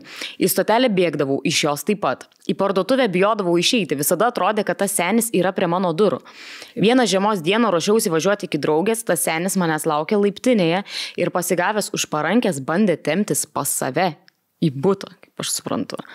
Eik tu savo, aš pradėjau rėkti, pabėgau ir 3 dienas buvau pas draugę, kol jį su vaikinu manęs neparvežė atgal. Mano baimė labai išaugo, pradėjau galvoti, kad gal jis turi peilį, gal nori mane nužudyti ir panašiai. Kaip tik tuo metu grįžo mano pusbrolis iš Norvegijos, atvažiavo pas mane į svečius, papasakojau jam visą istoriją, jis persito dėl visos situacijos, papyko, kad anksčiau jam nesakiau ir tą dieną sugalvojom, kad jis pasiliks pas mane iki kitos dienos ryto, kol aš eisiu į darbą. Jis laukė mašinoje, aš ėjau iki stotelės. Tada jis pastebėjo tą senį, palaukė, kol jis grįžinės ir 90s stiliumi su juo pasišnekėjo. Nu, čia kaip suprantu, davė į kaulus. Po šito baigėsi visi persekiojimai, bet dar iki dabar labai nemalonu, jeigu kažkas eina už manęs. Labai bijau, kad tai vėl gali pasikartoti, nors tame rajone seniai nebegyvenu. Neadekvačių žmonių tikrai yra nemažai, o baisiausia tas, kad kol nėra Stambulo konvencijos, Lietuvoje persekiojimas yra legalus. Nu tai turbūt iki šiol. Ir kol tavęs nesužeidė ar nesugadino tavo turto, tai viskas okei. Nesu tikra, bet tokiais atvejais negalime gauti vadinamo restraining order. Nu, žodžiu, jeigu nieko blogo neįvyko, negalime. Aš tiek, kiek pati žinau, tai kad turi būti kažkokia žala padaryta. Tai čia, kaip pasakė, arba turtinė žala, arba žala tavo sveikatai, žinai. Tai toks, nes gali tiesiog atvažiuoti policija, kažką pasakyti, tipo perspėti ir panašiai, arba apžiūrėti visą situaciją, bet, žinai, jokio kažkokio teisinio veiksmo nebus iš tos pusės. Tai toks, žinai, gali pagazdinti. Jaučiu, jie ir pagazdino. Nu, tai kaip gerai, kad yra turi, žinai, ką kreiptus tuo atveju. O ką, pavyzdžiui, turi žmonėm, kurie, tarkim, neturi ir reikia samdyti. Bet šiaip, kas... Čia gera idėja. Prisiminiau dar vieną laišką, kur irgi tik trumpai noriu aptart, kad buvo būtent su to, kad ką įrodyt gali, ko negali įrodyt. Nu, tai žodžiu, kad irgi, man atrodo, ten buvęs vaikinas labai persekiojo ilgai merginą ir, žodžiu, nu, irgi ten iki jų nenormalaus lygio. Ir kažkokia buvo situacija, kad jis atsibeldė į kažkokį klubą naktinį, kur jinai buvo ir ten vėl pradėjo prie jos lyst ir jinai besigindama nuo jo jį su kažkokiu rankinuku, mano galvoje tai yra toksai su Svarovskiais, rankinukas kvadratinis, bet nežinau, koks jis buvo, jinai sužeidė jam veidą, nu įbrėžė, tipo kruviną žaizdą padarė. Ir rezultate atvažiavo policija ir jinai buvo suimta. Dėl to, nes kad jisai sužeistas. Sutrikdė jo sveikatą, žinai. Ir nors pati išsikvietė tą policiją. Nu, tai čia iš viso mindfuckas, bet aš kaip ir suprantu, nu taip, kol tu neturi kažkokių, žinai, daugybės įrodymų, nu taip, ten vienas kraujuoja kažkas, taip, tai kaip tu čia pasakysi, o jis mane persekiojo visą gyvenimą. Nu, iš dalies suprantama, žinai, tu pasakyti bet ką gali ir gali taip pakenkti žmogui. Taip, čia irgi turi būti. Suprantama, bet kai jau matai, kad yra įrodymai, gal liudininkai kažką, tai turbūt vis tiek turėtų kitaip vertinti. Žodžiu, labai triki situacija ir šiaip liūdna, kad tiek daug žmonių susiduria su tuo. Taip, o kiek mes dar nežinom, šiaip aš kiek žiūrėjau statistiką yra, kad labai mažai būna iš tų, kur jau kreipiasi, nu čia užsienyje, nes Lietuvoje iš vis turbūt nėra dar tos praktikos, jeigu mes net neturim, nu kad tai iš vis gali būti kaip nusikaltimas traktuojama.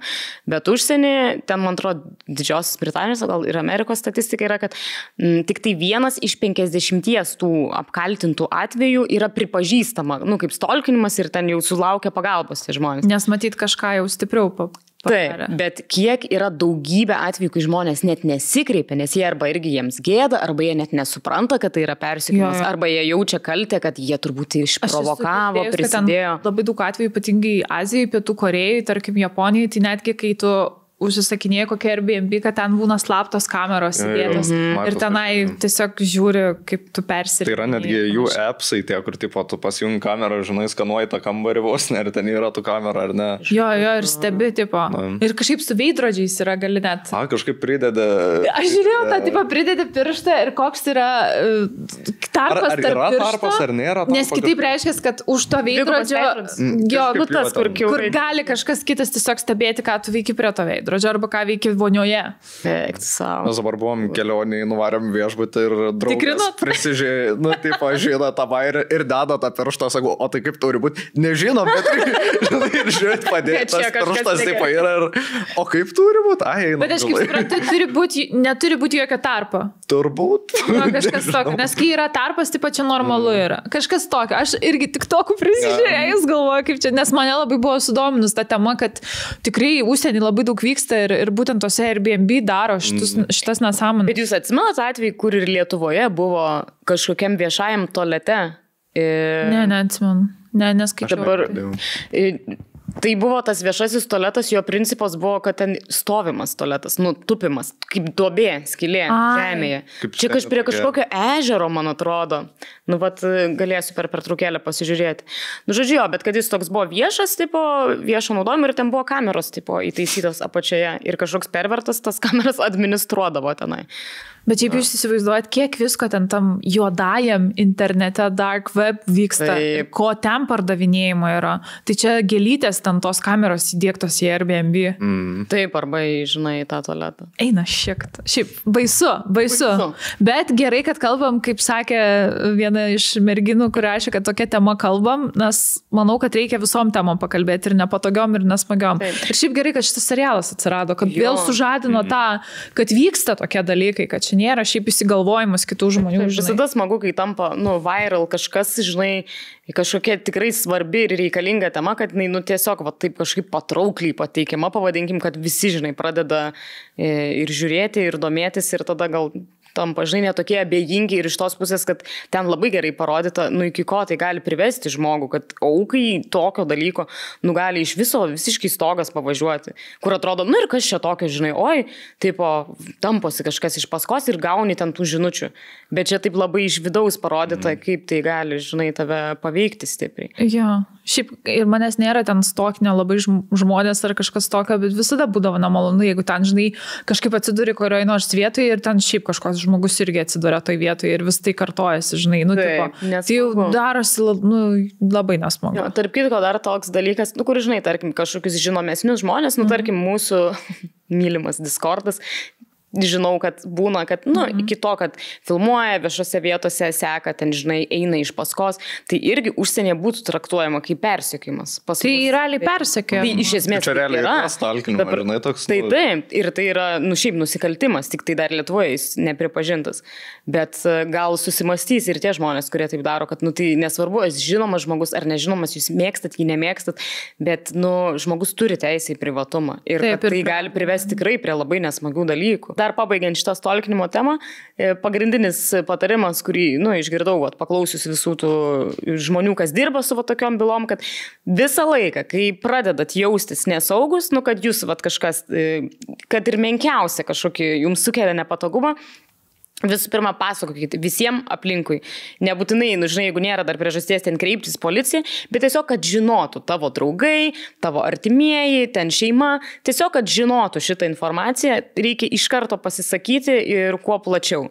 Ir jau aišku, jeigu rimčiau tai vyksta, kreiptis vis tiek. Tada jau kreiptis į kažkokias atitinkamas instancijas, bet šiaip bent jau pradžiai, ką galima daryti, tiesiog nelaikyti to paslapty ir neslėpti ten, nuo savo... Ir nejausti gėdos, nes daugelį žmonių tai būna. Čia tiesiog taip jau yra. Ir nejausti kaltės dėl to.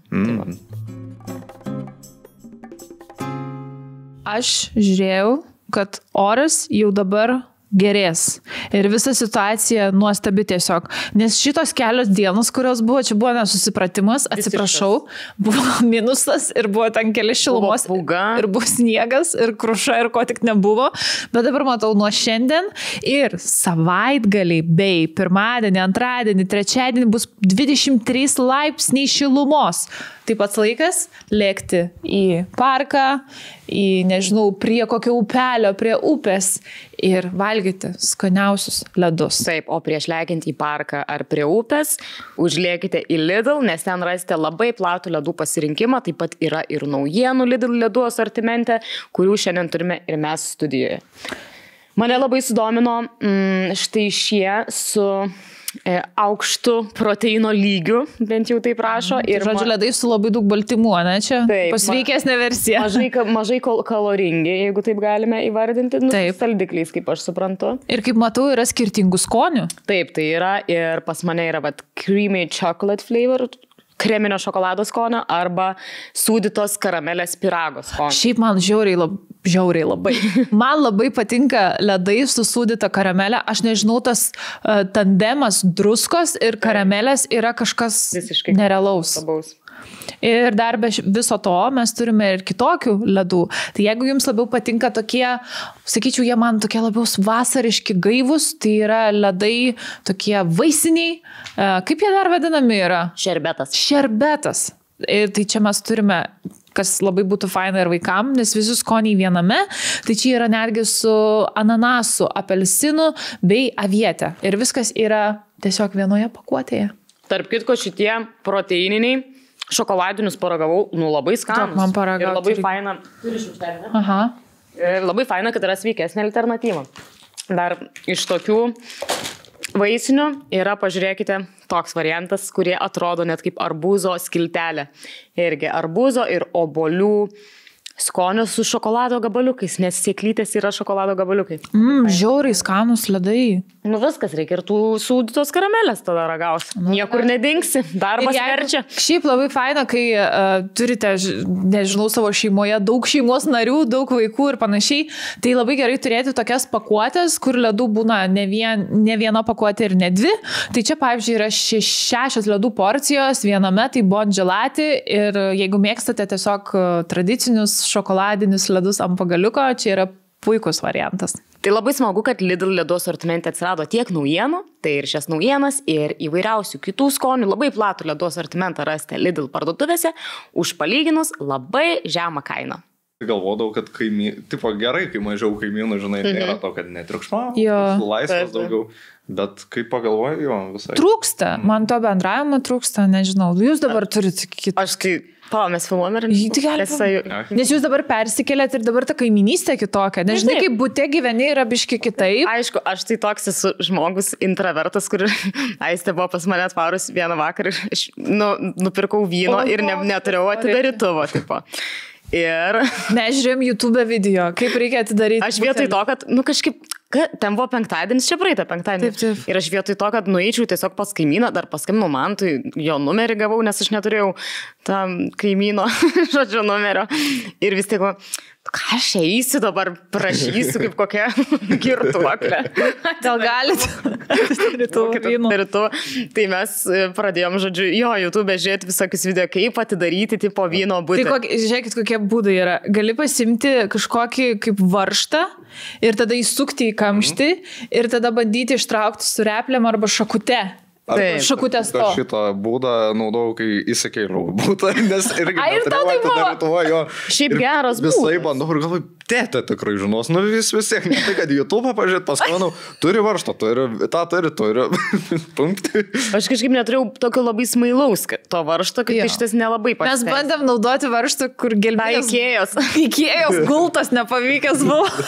Likusi varžtą. Jis netiko nei gultui, nei vyno butelį. Bet tas kamštis buvo keistas, jis toks truputį, gal, žinot, būna toks plastikinis, ne visiškai tas kamštinis medinis, o jis toks keistas. Tai buvo sunkiau ištraukti. Kitas būdas, žinau, kad reikia dėti kėdą, butelį ir tipo daužyti kokį nors kietą daiktą ir tipo iššoka tas. Nėra dar man pavykę, aš bandžius šitą būdą ne vieną kartą, niekada jis neįsivaizduoja, kaip jis gali pavykti. Tai. Ir kažkoks dar buvo. Su mediniu šaukštu bandžiau aš įstumti gilin, irgi nepaėjo. Stumti irgi ten rizikinga, gali dėl to slėgis. Taip, gali dušti. Taip. Tai aš dėl to gal taip maksimaliai stipriai nestum. Aišku, buvo bėda, kad aš iš pradžių stūmiau, tada bandėm traukti, žinai, kad jis gal biškiris įstumė.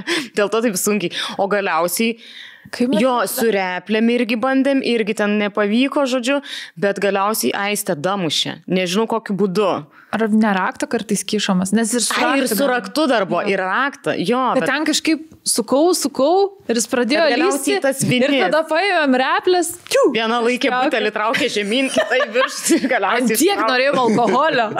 Ir gavom. Ir tada žiūrėjom filmą apie narcizą. Tobulas vakaras. Bet filmas nelabai geras, tai nerekomenduosiu. Mes geresnius susuktume. Dokumentinį. Buvom dabar Turkijai, tai bandėm dar vieną būdą. Tipo, mačiau, kad kaitinę, tipo tą kakliuką. Jis turi iššaut kažkokį būdą, tai kaitinau, galų gale tiesiog nusideginau ranką ir įstūmėm. Bet šitą irgi matėm, bet nusprendėm, kad, nėra. Nes ten reikia to specialaus žiebtuvėlio. Bent jau, kad nereiktų laikyti su nagu. Aš laikau su paprastu. Žinai, tas, kur jau pajodavus ranka pirštas. Man būna, kur, žinai, bandai, jeigu žvakę uždegti, jeigu daugiau tų knatų ir su tuo paprastuoju žiebtuvėliu, kur jau su tuo mediniu, kai būna tiek natai irgi. Nu jo, nes jūs kur ilgai reikia laikyti, užuodžiu kažkoks toks kiaulės vilinta ir matau, nagas, apdega, tipo. Taip nemalonu, su visais tais geliais. Bet ką aš supratau, tai bet kokiu klausimu, jeigu nežinot ko, YouTube. YouTube turi tutorials absoliučiai viskam. Aš tai tėtis skambinu. Tėtė irgi geras variantas, bet kai tėtis neturi normalaus, tai kartais juodas. Gerai. O esat šiaip iš tikrųjų skolinėsi druskos, pavyzdžiui? Iš kaimynų. Ne, aš ne. Nes aš irgi turėjau situaciją, sakau, mes, kadangi taip ir nevyko normalus atsikraustimas dar, aš labai mažai druskos buvo atsivežus ir aš jau gal savaitę kažkaip nebuvo laiko važiuoti pardą, be druskos gyvenau ir aš vis, įdėsiu sūrio į šitą patiekalą, kad būtų sūriau. Tada visus prieskonius su druska jau sunaudojau, ten persiladas. Česnako granulės. Taip, bet viską, kame yra druskos, tai vietoj to, kad irgi nueičiau pas kaimynus ir, bet ką aš čia dabar druskos klenčinsiu. Nu, žodžiu. Aš esu tik tai mama kažką buvo paprašius pas kaimynus kažko ten, milto ar kažko yra tekę, bet ne savo. Taip. Mažas kaip buvau. Bet įdomu šitie santykiai kaimynų, jie labai skirtingi yra. Bet jeigu neužmesgi jau, kai atsikraustai, tai jau vargiai ar tu užmegsi tuos santykius. Kažkaip tai, jeigu užsimesga, jeigu einasi kalba, tai tada ir ilgalaikis bus bendravimas. Bet jeigu gyveni 15 metų ir nusprendi meto susidraugauti, nueisi su piragu. Su buteliu, žinai. Arba su buteliu. Jau čia stalkinimo, žinai, atvejais panašiai. Labai keista. Reikia iš karto. Bet aš labai, kur begyvenau, labai retai sutinku kaimynų šiaip. Niekad neprasilenkia kažkaip tai... Jau čia tavo kaimynai visi yra tie, žinai, kur prieš išeidami žiūri pro raktos skylutę arba pro tą, ir tada gerai saugu. Nes kaip tada užmėgsti? Sveiki. Kaip per Simsus reikia tą, kur neša kažkokį fruitcake. Arba šitą vaisių pintinę. Jo. Ir baladoja tiesiog keturis, bet aš įsivaizduoju, kitur taip ir vyksta, ten užsienį kur nors.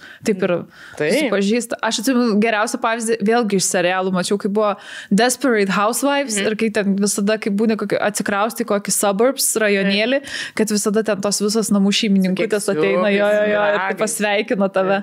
Bet aš taip norėčiau. Gal ten taip, žinai, ir vyksta. Tai manau, kad taip vis tiek ten jau tokios. Įdomu, ar Lietuvoje taip vyksta. Manau, kad taip. Kokioj nors kaiminystėje, ten bendruomenėje. Aš manau, ypač, kur jeigu, žinai, vienu metu kažkokį rajoną stato ir ten, žinai, jaunos šeimos, ar visi kažkokie panašus, žinai, tiek amžium, tiek gal ten, žinai, profesijom, ne tai, kad dailininkų rajonas ir visi puikiai sutarė dėl to. Artistai visi. Artistų rajonas. Vagi dabar šitie, kur... Žvaigždžių gatvė, kur ar ten Palangoje. Tai jau tikrai ten jie ne tik su piragais, vieni pas kitus buteliais.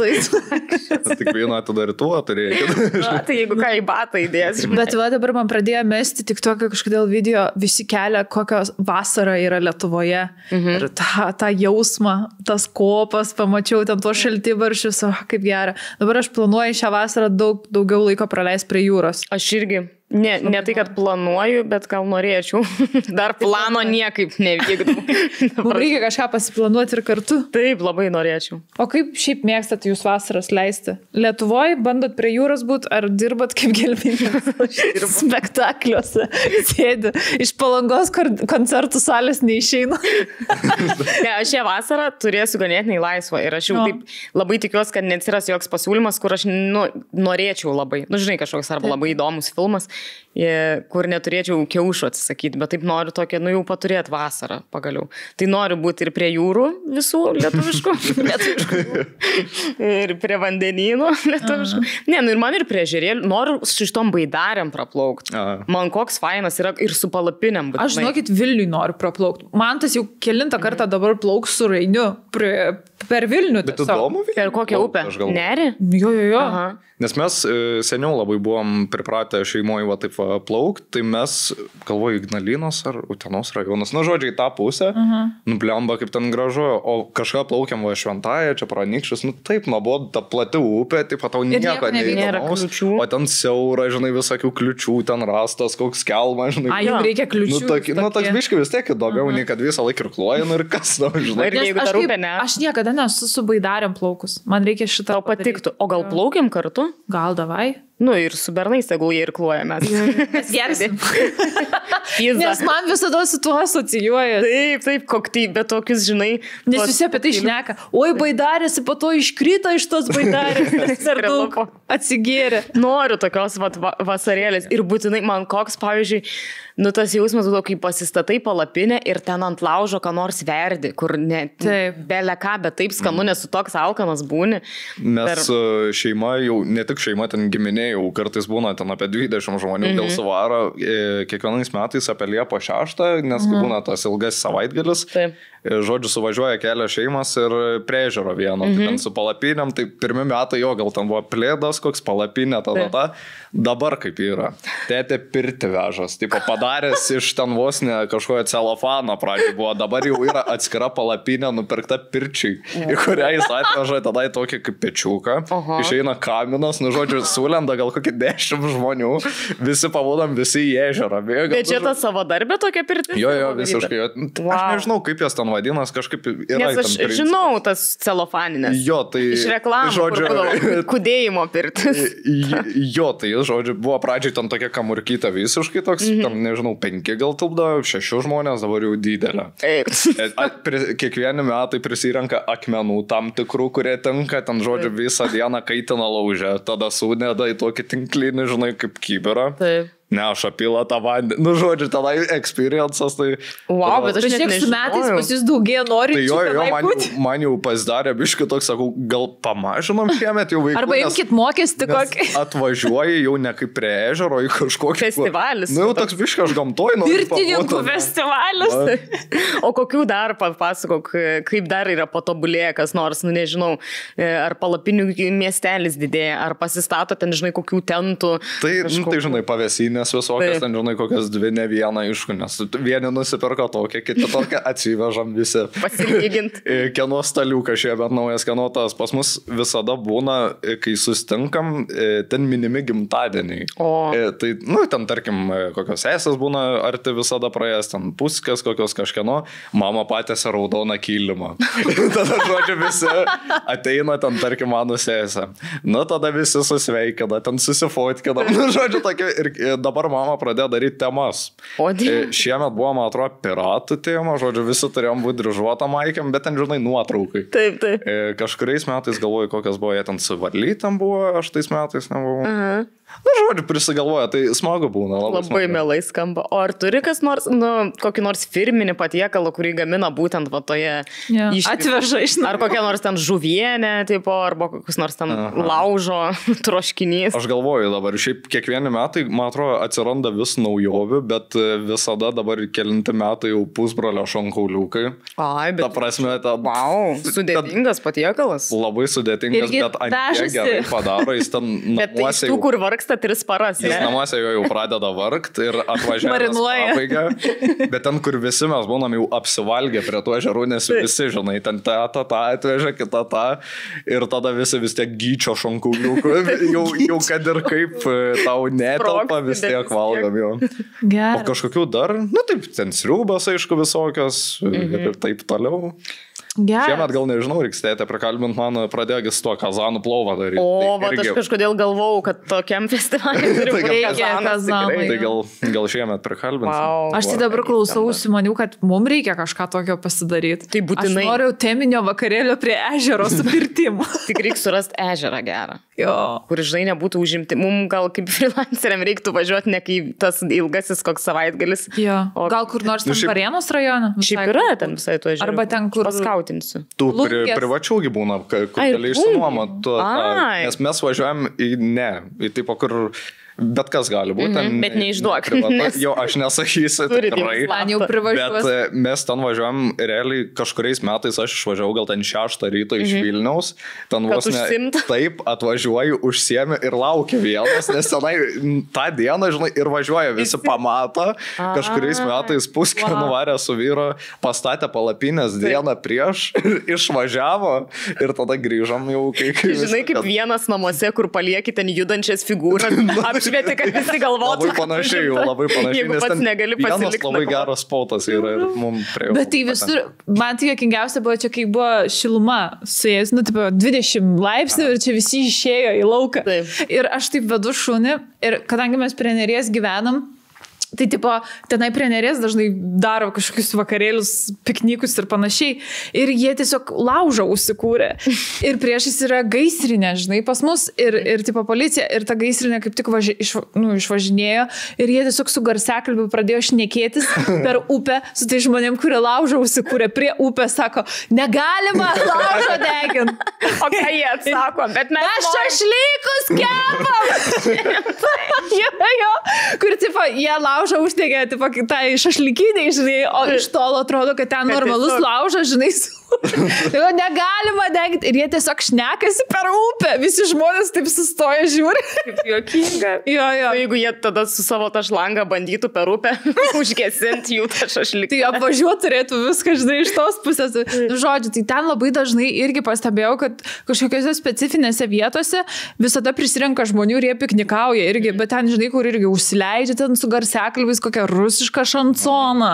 Ir ten jau tam vakarėliai stiprus vyksta iki vakaro, žinai. Pas mus dar toksai plaukia laivas, kur irgi dažniausiai leidžia rusišką šansoną. Laivas. Ir kur tipo iš lėto plaukia ir ten vakarėliai vyksta. Tai žodžiu, linksminas hebra rimtai. Šiaip esu aš tokių laivų plauks, nesu rusiškų šansonų, tai kita šventė buvo, tai šiaip labai fainas, smagi pramoga. Taip. Bet jo, baidarės bus suorganizuota. Super. Kelintus metus noriu suorganizuoti ir to nepadarau. Šie metai bus lemtingi. Reikės prisimti muštinių viską. Faina, labai norėčiau, aš šiemet irgi noriu. Kalbėjom dabar ir aš noriu.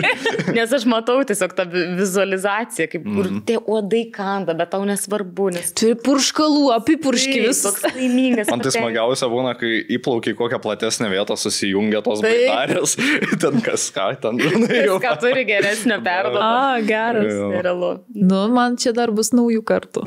Bet tu nesi iš vis turėjus tokio plaukimo? Ne. Aš labai daug ko nesu darius gyvenime. Bus dabar Vadinasi, esi dar jauna, žinai? Taip. Kol yra pirmų kartų, tol tu esi jaunas žmogus. Dar nieko nevyksta jau.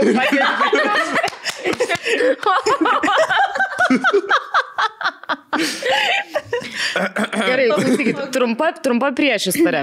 Kadangi praeitą podcastą kalbėjom apie visus ten Vileikos kioskų, žodžiu, dalykus, prisiminimus ir taip toliau, ir pakalbėjom, kad būtų faina nuvažiuoti, iš tikrųjų pažiūrėti, ar tebėra visi tie daiktai ir dalykai, ką mes atsimenam iš vaikystės ir paauglystės, tai turiu pasakyti, kad ne, nebėra, yra šiek tiek pasikeitę, bet vaibas taip toks pat, buvo labai daug sentimentalus jausmas visą laiką ir šiaip buvo vaikų gaujos, nes aš buvau šiandien, buvo kaip tik baigėsi pamokos, man atrodo, ir pradėjo šniūrais tie vaikai ir jau už manęs jie stovi ir aš jau jaučiu spaudimą greičiau rinktis tos saldainius.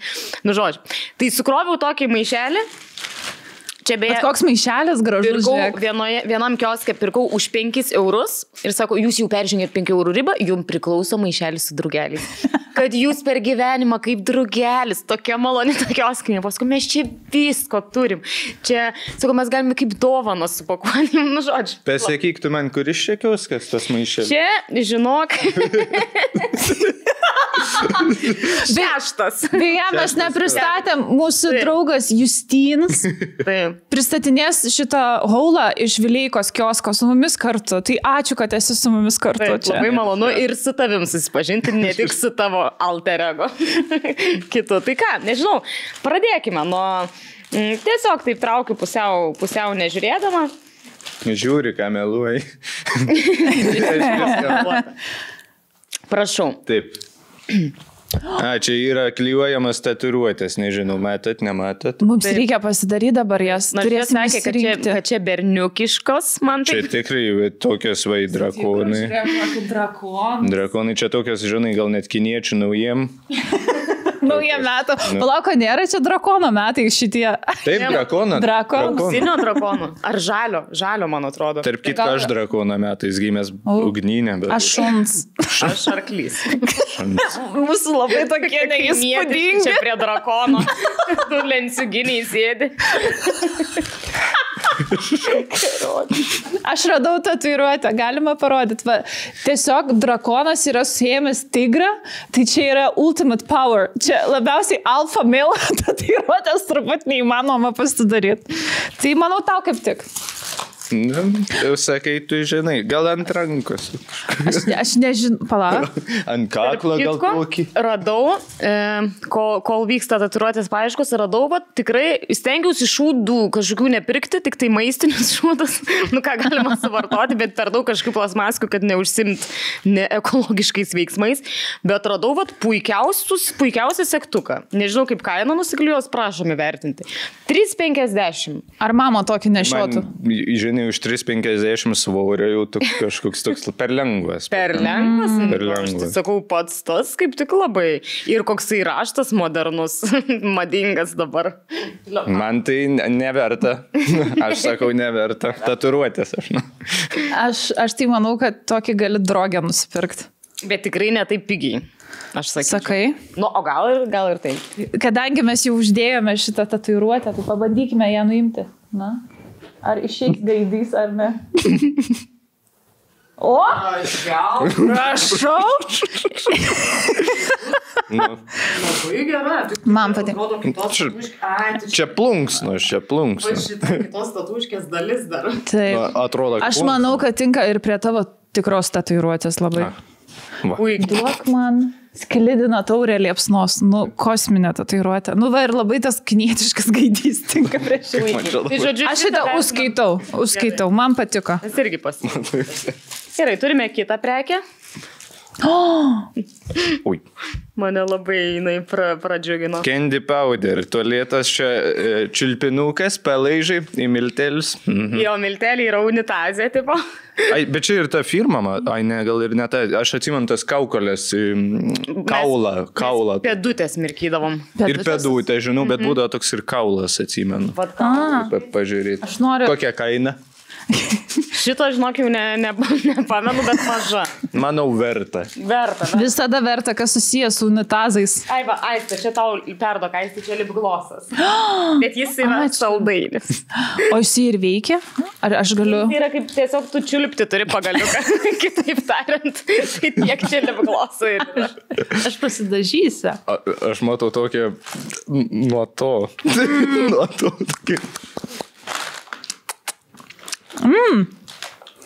Skanu. Nori pabandyti? Tiek to gal. Draugė, turiu tau apyrankę. Draugystės apyrankė. Aš tikiuosi, kad aš ir antrą nupirkau. Ne, tai aišku, žinai, atėjau aš pas jūs, man da gal neduok tos draugystės, jau matau. Dar nežinia, ar bus ta draugystė. Nieko Čia tau. O kas čia yra? Draugystės apyrankė. Čia slapta. Ar man jį Mes tokių neturėjome, ne, vaikystėje? Ne, bet nebuvo. Ir žinok, aš taip norėjau surasti ir tuos sektukus. Pažiūrėk, ant kiek geras laimas įvertink.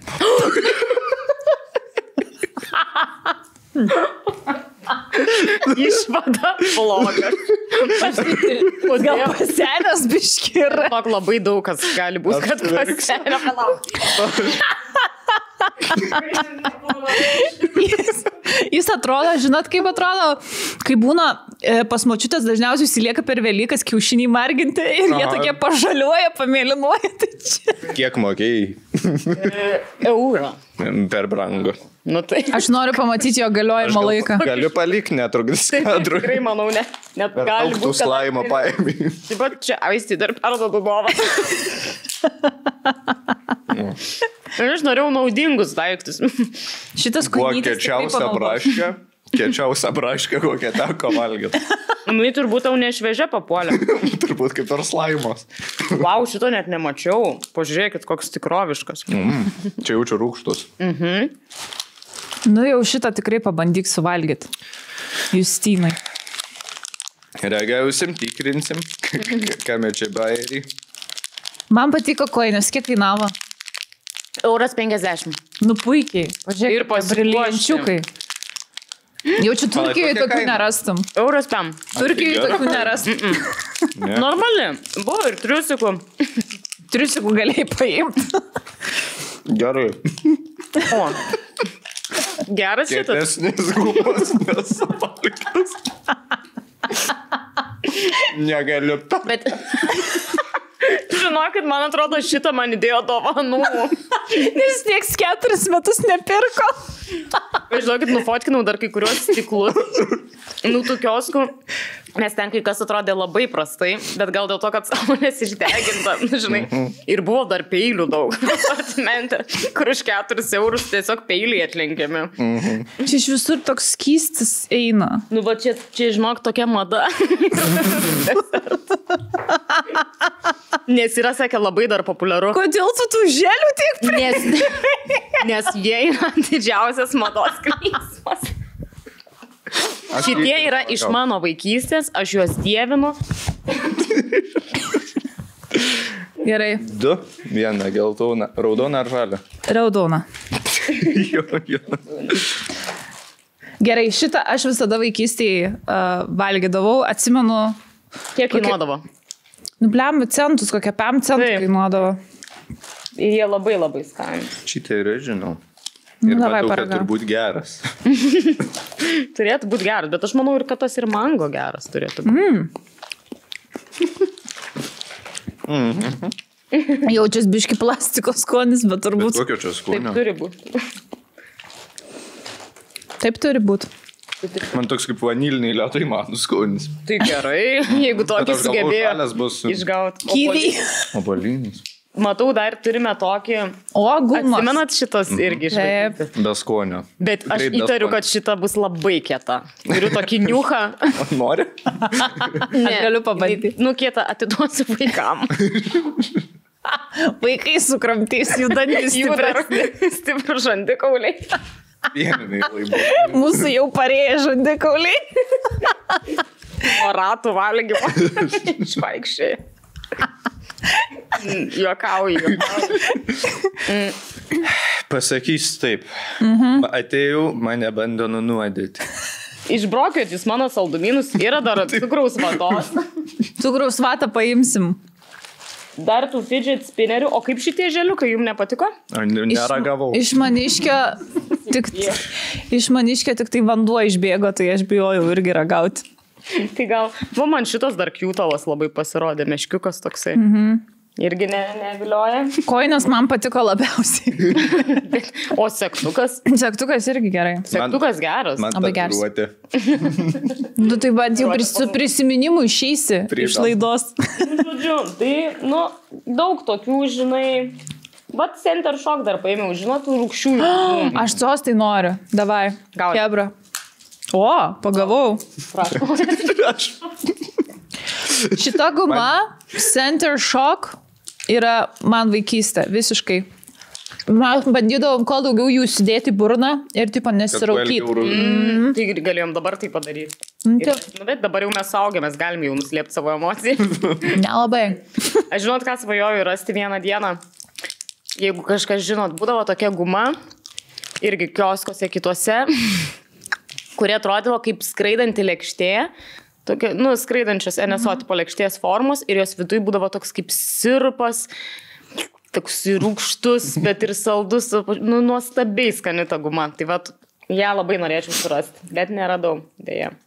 O šiaip liūdna, kad nebuvo papuošalų normalių, buvo tik auksinių ten visokių, bet aš taip norėjau tų spiroklyčių, kurių plaukus įsisuka su deimantais. Tai arčiausiai deimantų buvo tos kojonės. Dėja. Man atrodo, reikės kitų kioskų paieškoti.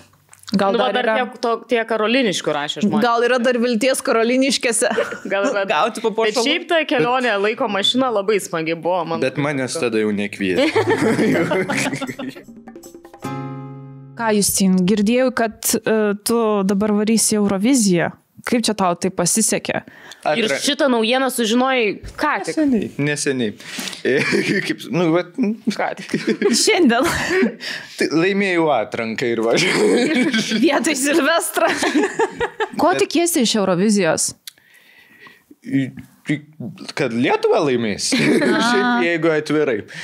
Nes tu darai dabar visokias peržiūras. Ir tu kaip ir žinai, kokie čia bus mūsų varžovai. Ar buvo gerų kokių be mūsų? Žinok, buvo. Man kroatai įsirėžė taip visai. Ukrainos stipri daina, bet aš ne repą mėgėjas, man taip biški gal ta repą vietė. Galvoju, kažkas dar buvo. O kaip tas years and years nepatiko, žinok, visai. Ne? Bet visai. Ten tokia daina, kad... Tokia radijuškinė, žinai. Bet daug kas sako, kad jinai panaši į mūsų, ne mūsų Silvestro. Silvesterio. Ar ne? Ne? O kodėl? Kažkaip aš galvoju. Ten tokia, konkreti radijo daina, žinai, be jokia. Be nieko įspūdinga. Be nieko. Žinau, kad ten dar... Šiaip, man atrodo, Šveicarijai prognozuoja. Tą šitą norėjau sakyti, ten įdomus dalykas. Ten opera kažkaip atlieka. Ir opera, ir... Repą. Ir repas jo toksai, bet ten toks, žinai, gal dubstepas vadinamas, kaip tas, žinai, toks tas... Popsas ir, žodžiu, visko miksas. Iš ko interviu norėtum labiausiai paimti Eurovizijoje? Interviu? Aha. Blemba, visai būtų įdomu, žinai, Silvestrą kažką pakalbinti Lietuvaitę.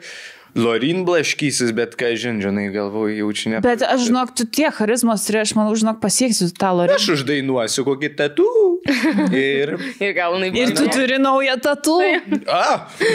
Su nauja tatu. Saugok būtinai iki Eurovizijos. Vešiu gumos lauktuvę. Sakysiu, greetings from Lithuania. Traditional dessert. Yes. Gumos iš Vileikos. Tai fainai. Ir tikiuosi gerai praleis laiką, tikiuosi, kad padarysim kažką, žinai, gero turinio. Ir ką, pamatyti pačią. Jo, bus labai įdomu, iš tikrųjų, dar sunku suvirškinti tą informaciją, tai gal taip šaltai atrodo bendrauju, bet taip nėra.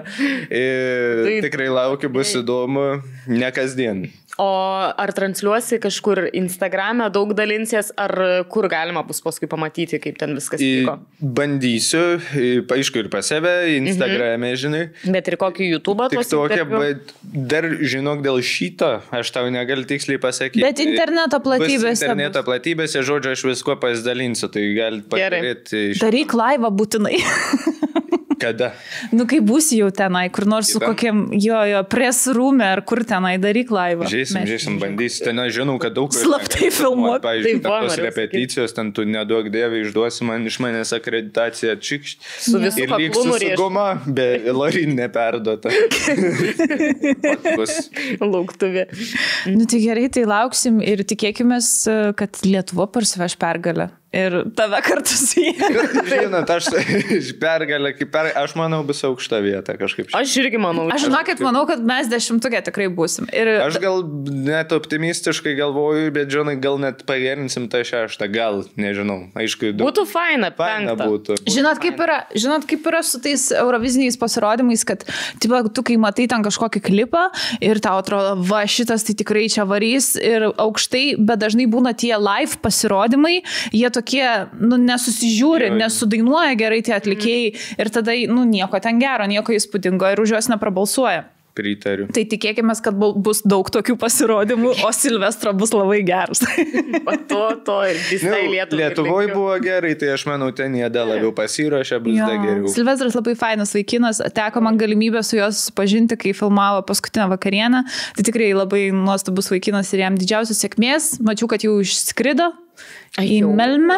Taip, tai jau ten prasidės, kaip suprantu, blemba, kaip ilgai turi būti atlikėjas tenai, kaip pagalvoju. Taip. Ten kelios savaitės tas repeticijos. 10 pats finalas. Taip, o mūsų pusfinalis 7. Ai, o kada tu išskrendi? Aš išskrendu gegužės 4, parskrendam 12. O, tai irgi netrumpai būtų. Tai žiūrėk, galėsi dar į afterį kokią Eurovizijos papulti. Duok dievę.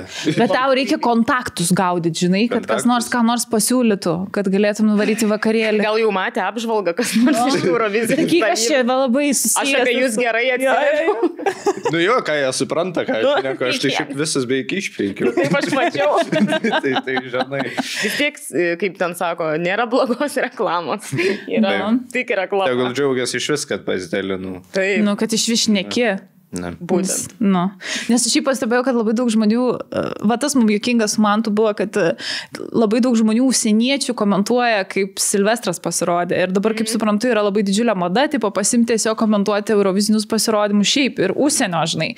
Ir pas mus labai yra toks fenomenas, kad lietuviai labai žiūri, kaip užsieniečiai komentuoja, kaip lietuvis dainuoja. Šitą aš pastebėjau. Tada jau čia žiūri, jie daugiau tą Lietuvos pasirodymą. Taip. Kad peržiūras geras. Ir tada jie visi kuria tas. Bet aš irgi Bet man faina, kai tam paklausai kažką, vis tiek. Man tik nenuoširdu, nes aš matau, kad jie daro tai, ko jie nori, kad mes tai norim, nes lietuviai dėl to ir žiūri, ir aš irgi pati pirmoji šito eilėje, kur, čia giria mūsų pasirodymą, ir toks tada pasižiūri, kad jis ten giria ir dar kitų 10 šalių, atskirus tokius video, nes čia tiesiog peržiūras, žinai. Gal viskas patenka, gal, žinai, skonio neturi gerą. O gal tiesiog pozityvus labai žmogus. Gal ir taip. Gali būti ir taip. Mačiau ir vokalo mokytojas tenai irgi komentuoja, kaip kas pasirodo ir ar gerai sudainavo. Tai sakė, kad gerai pas mus viskas ten. Tai su kvėpavimu nėra problemų. Su kvėpavimu nėra. Juk dažnai sako. Su judesiu irgi nėra. Man labai dar patinka jo šitas ant nosies. Akcentas. Ta geležinį pleistrą ar kaip tai. Jo. Jis, kaip sakė, norėjo įsiskirti kažko ir jam čia faina detalė. Ir man jis tatuiruotę pasidarė dabar to pleistro. Ant nosies? Ne. Ne. Bet ypač jo pirma tatuiruotė. Ir kad primintų jam Euroviziją. Jau manau ir be tatuiruotės prisimint. Jo, fainai, smagu, kiek metų yra, čips išspjovau iš buvo. Nežinau, gal kokie 20 kokie 5-6 gal 7, aš nežinau, iš tikrųjų, kai Silvestras kalbėjo, kad jis dalyvavo nuo 2016 metų visose projektuose įmanomuose ir realybės šou. Oho. Jo, tai jis visur dalyvavo, šiaip ir Lietuvos balse, ir X Factoriai, ir ten kažkoks burbulas buvo. Jo, tas realybės šou. Žodžiu, sėkmės paslaptis, kai yra galimybės visur dalyvauti ir vieną dieną iki... O kokiam tu realybės šou dalyvautum? Viskas įskaičiuota ar savaitę su mama? Dabartinėse, kur yra ir kokie buvo? Galim sukurti tau paslapčių namus. Paslapčių namus. Paslapčių namus. Kur kiekvienas turėjo po paslaptį, bet dauguma paslapčių buvo netikros ir kažkas vienas tikrą turėjo. Man atrodo, gal paslaptis ir buvo tikros, bet ten kažkaip užuominos tos eido, ten blemba man labai patiko. Atsimenu, su sesė labai žaidam, tai labai patiko. Mes du barus žiūrėdavom. Aš į tobulą mačą eičiau. Aš burbulą dar eičiau, kai buvo labai patiko. Suradžiu pagerti. Nu taip, tiesiog kur uždarytas sauramiai gali. Aš žinoti, kokį būčiau ėjus į meilės trikampį. Ir taip užtikrintai. Kodėl? Nes man atrodo, tai vienas geriausių realybės šou sukurtų Lietuvoje. Jį daug sezonų rodė ir aš labai norėjau tam name pagyventi ir ten gali visai manipuliuoti, tais vyras kuo ilgiau išlikti, žinai. Ta scena, atsimenu tą sceną, kur visada būdavo, kad meilės trikampį kas išeina ir turi tokį grūzdėtą kelią praeiti. Per žvyrą lagamino. Ir kaip būda atėjo, dar pažiūrėsim, kur parodės daro ir irgi per tam duobę stalą kabino. Lemba, dar pažiūrėsim, buvo labai gera laida, mano viena mėgstamiausių iš vis. Ir pagau kampą. Jo. Patikdavo. Daugiau realybės šou reikia. Žinau, kad vienas kažkoks vyksta, bet ten reikia mokėti pinigus, kad galėtum žiūrėti jį. Kur dabar komentuoja. Šitas Davidas Ben. Jo. Tai kažkoks ten vyksta, kur vėl Šalčiūtė dalyvauja. Bet šiaip galiu pasakyti, Šalčiūtė nesensta. Jo, šiaip tai. Jinai tokia pat, kai aš ją atsimenu, kai jinai čia išpopuliarėjo ir pastapina į laidą. Tai lygiai taip pat atrodo. Man patiko labai Mantelio teorija. Jie kartu ten Benjim ir sugalvojo turbūt, kad Šalčiūtė yra ta moteris, kur, žinai, kai jau pradeda kilti įtarimas, kaip jinai gali nesenti, tiek laiko jinai keičia valstybę.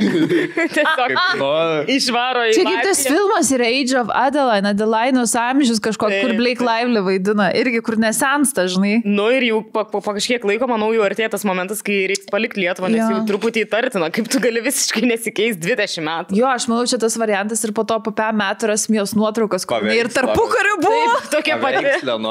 Kaip yra ta aktorė, dabar neatsimenu. Kur jin ir jos vyras identiški žmonės kažkada paveikslė, taip, piešti ir man. Taip, man. Anne Hathaway. Anne Hathaway, taip. Ir jos vyras, žodžiu. Tai žodžiu, žinau, kokia čia istorija. Dėl to, kad Viljamo Šekspyro mylimoji buvo Anne Hathaway. Ir jos vyras dabartinis yra visiška kopija Viljamo Šekspyro, kiek jis ten yra nutapytas. Ir tas faktas, kad jo žmona irgi Anne Hathaway yra kreip. Čia yra visiškai kažkoks, žinai, glitchas matricai. Taip įvardinčiau. Kažkokia. Gyvenimo paslaptis. Buvo labai smagu. Ačiū labai už haulą, už kioskų haulą. Prašau, man pačiai buvo labai gera ten tiesiog pavaikščiai. Nelaikyk.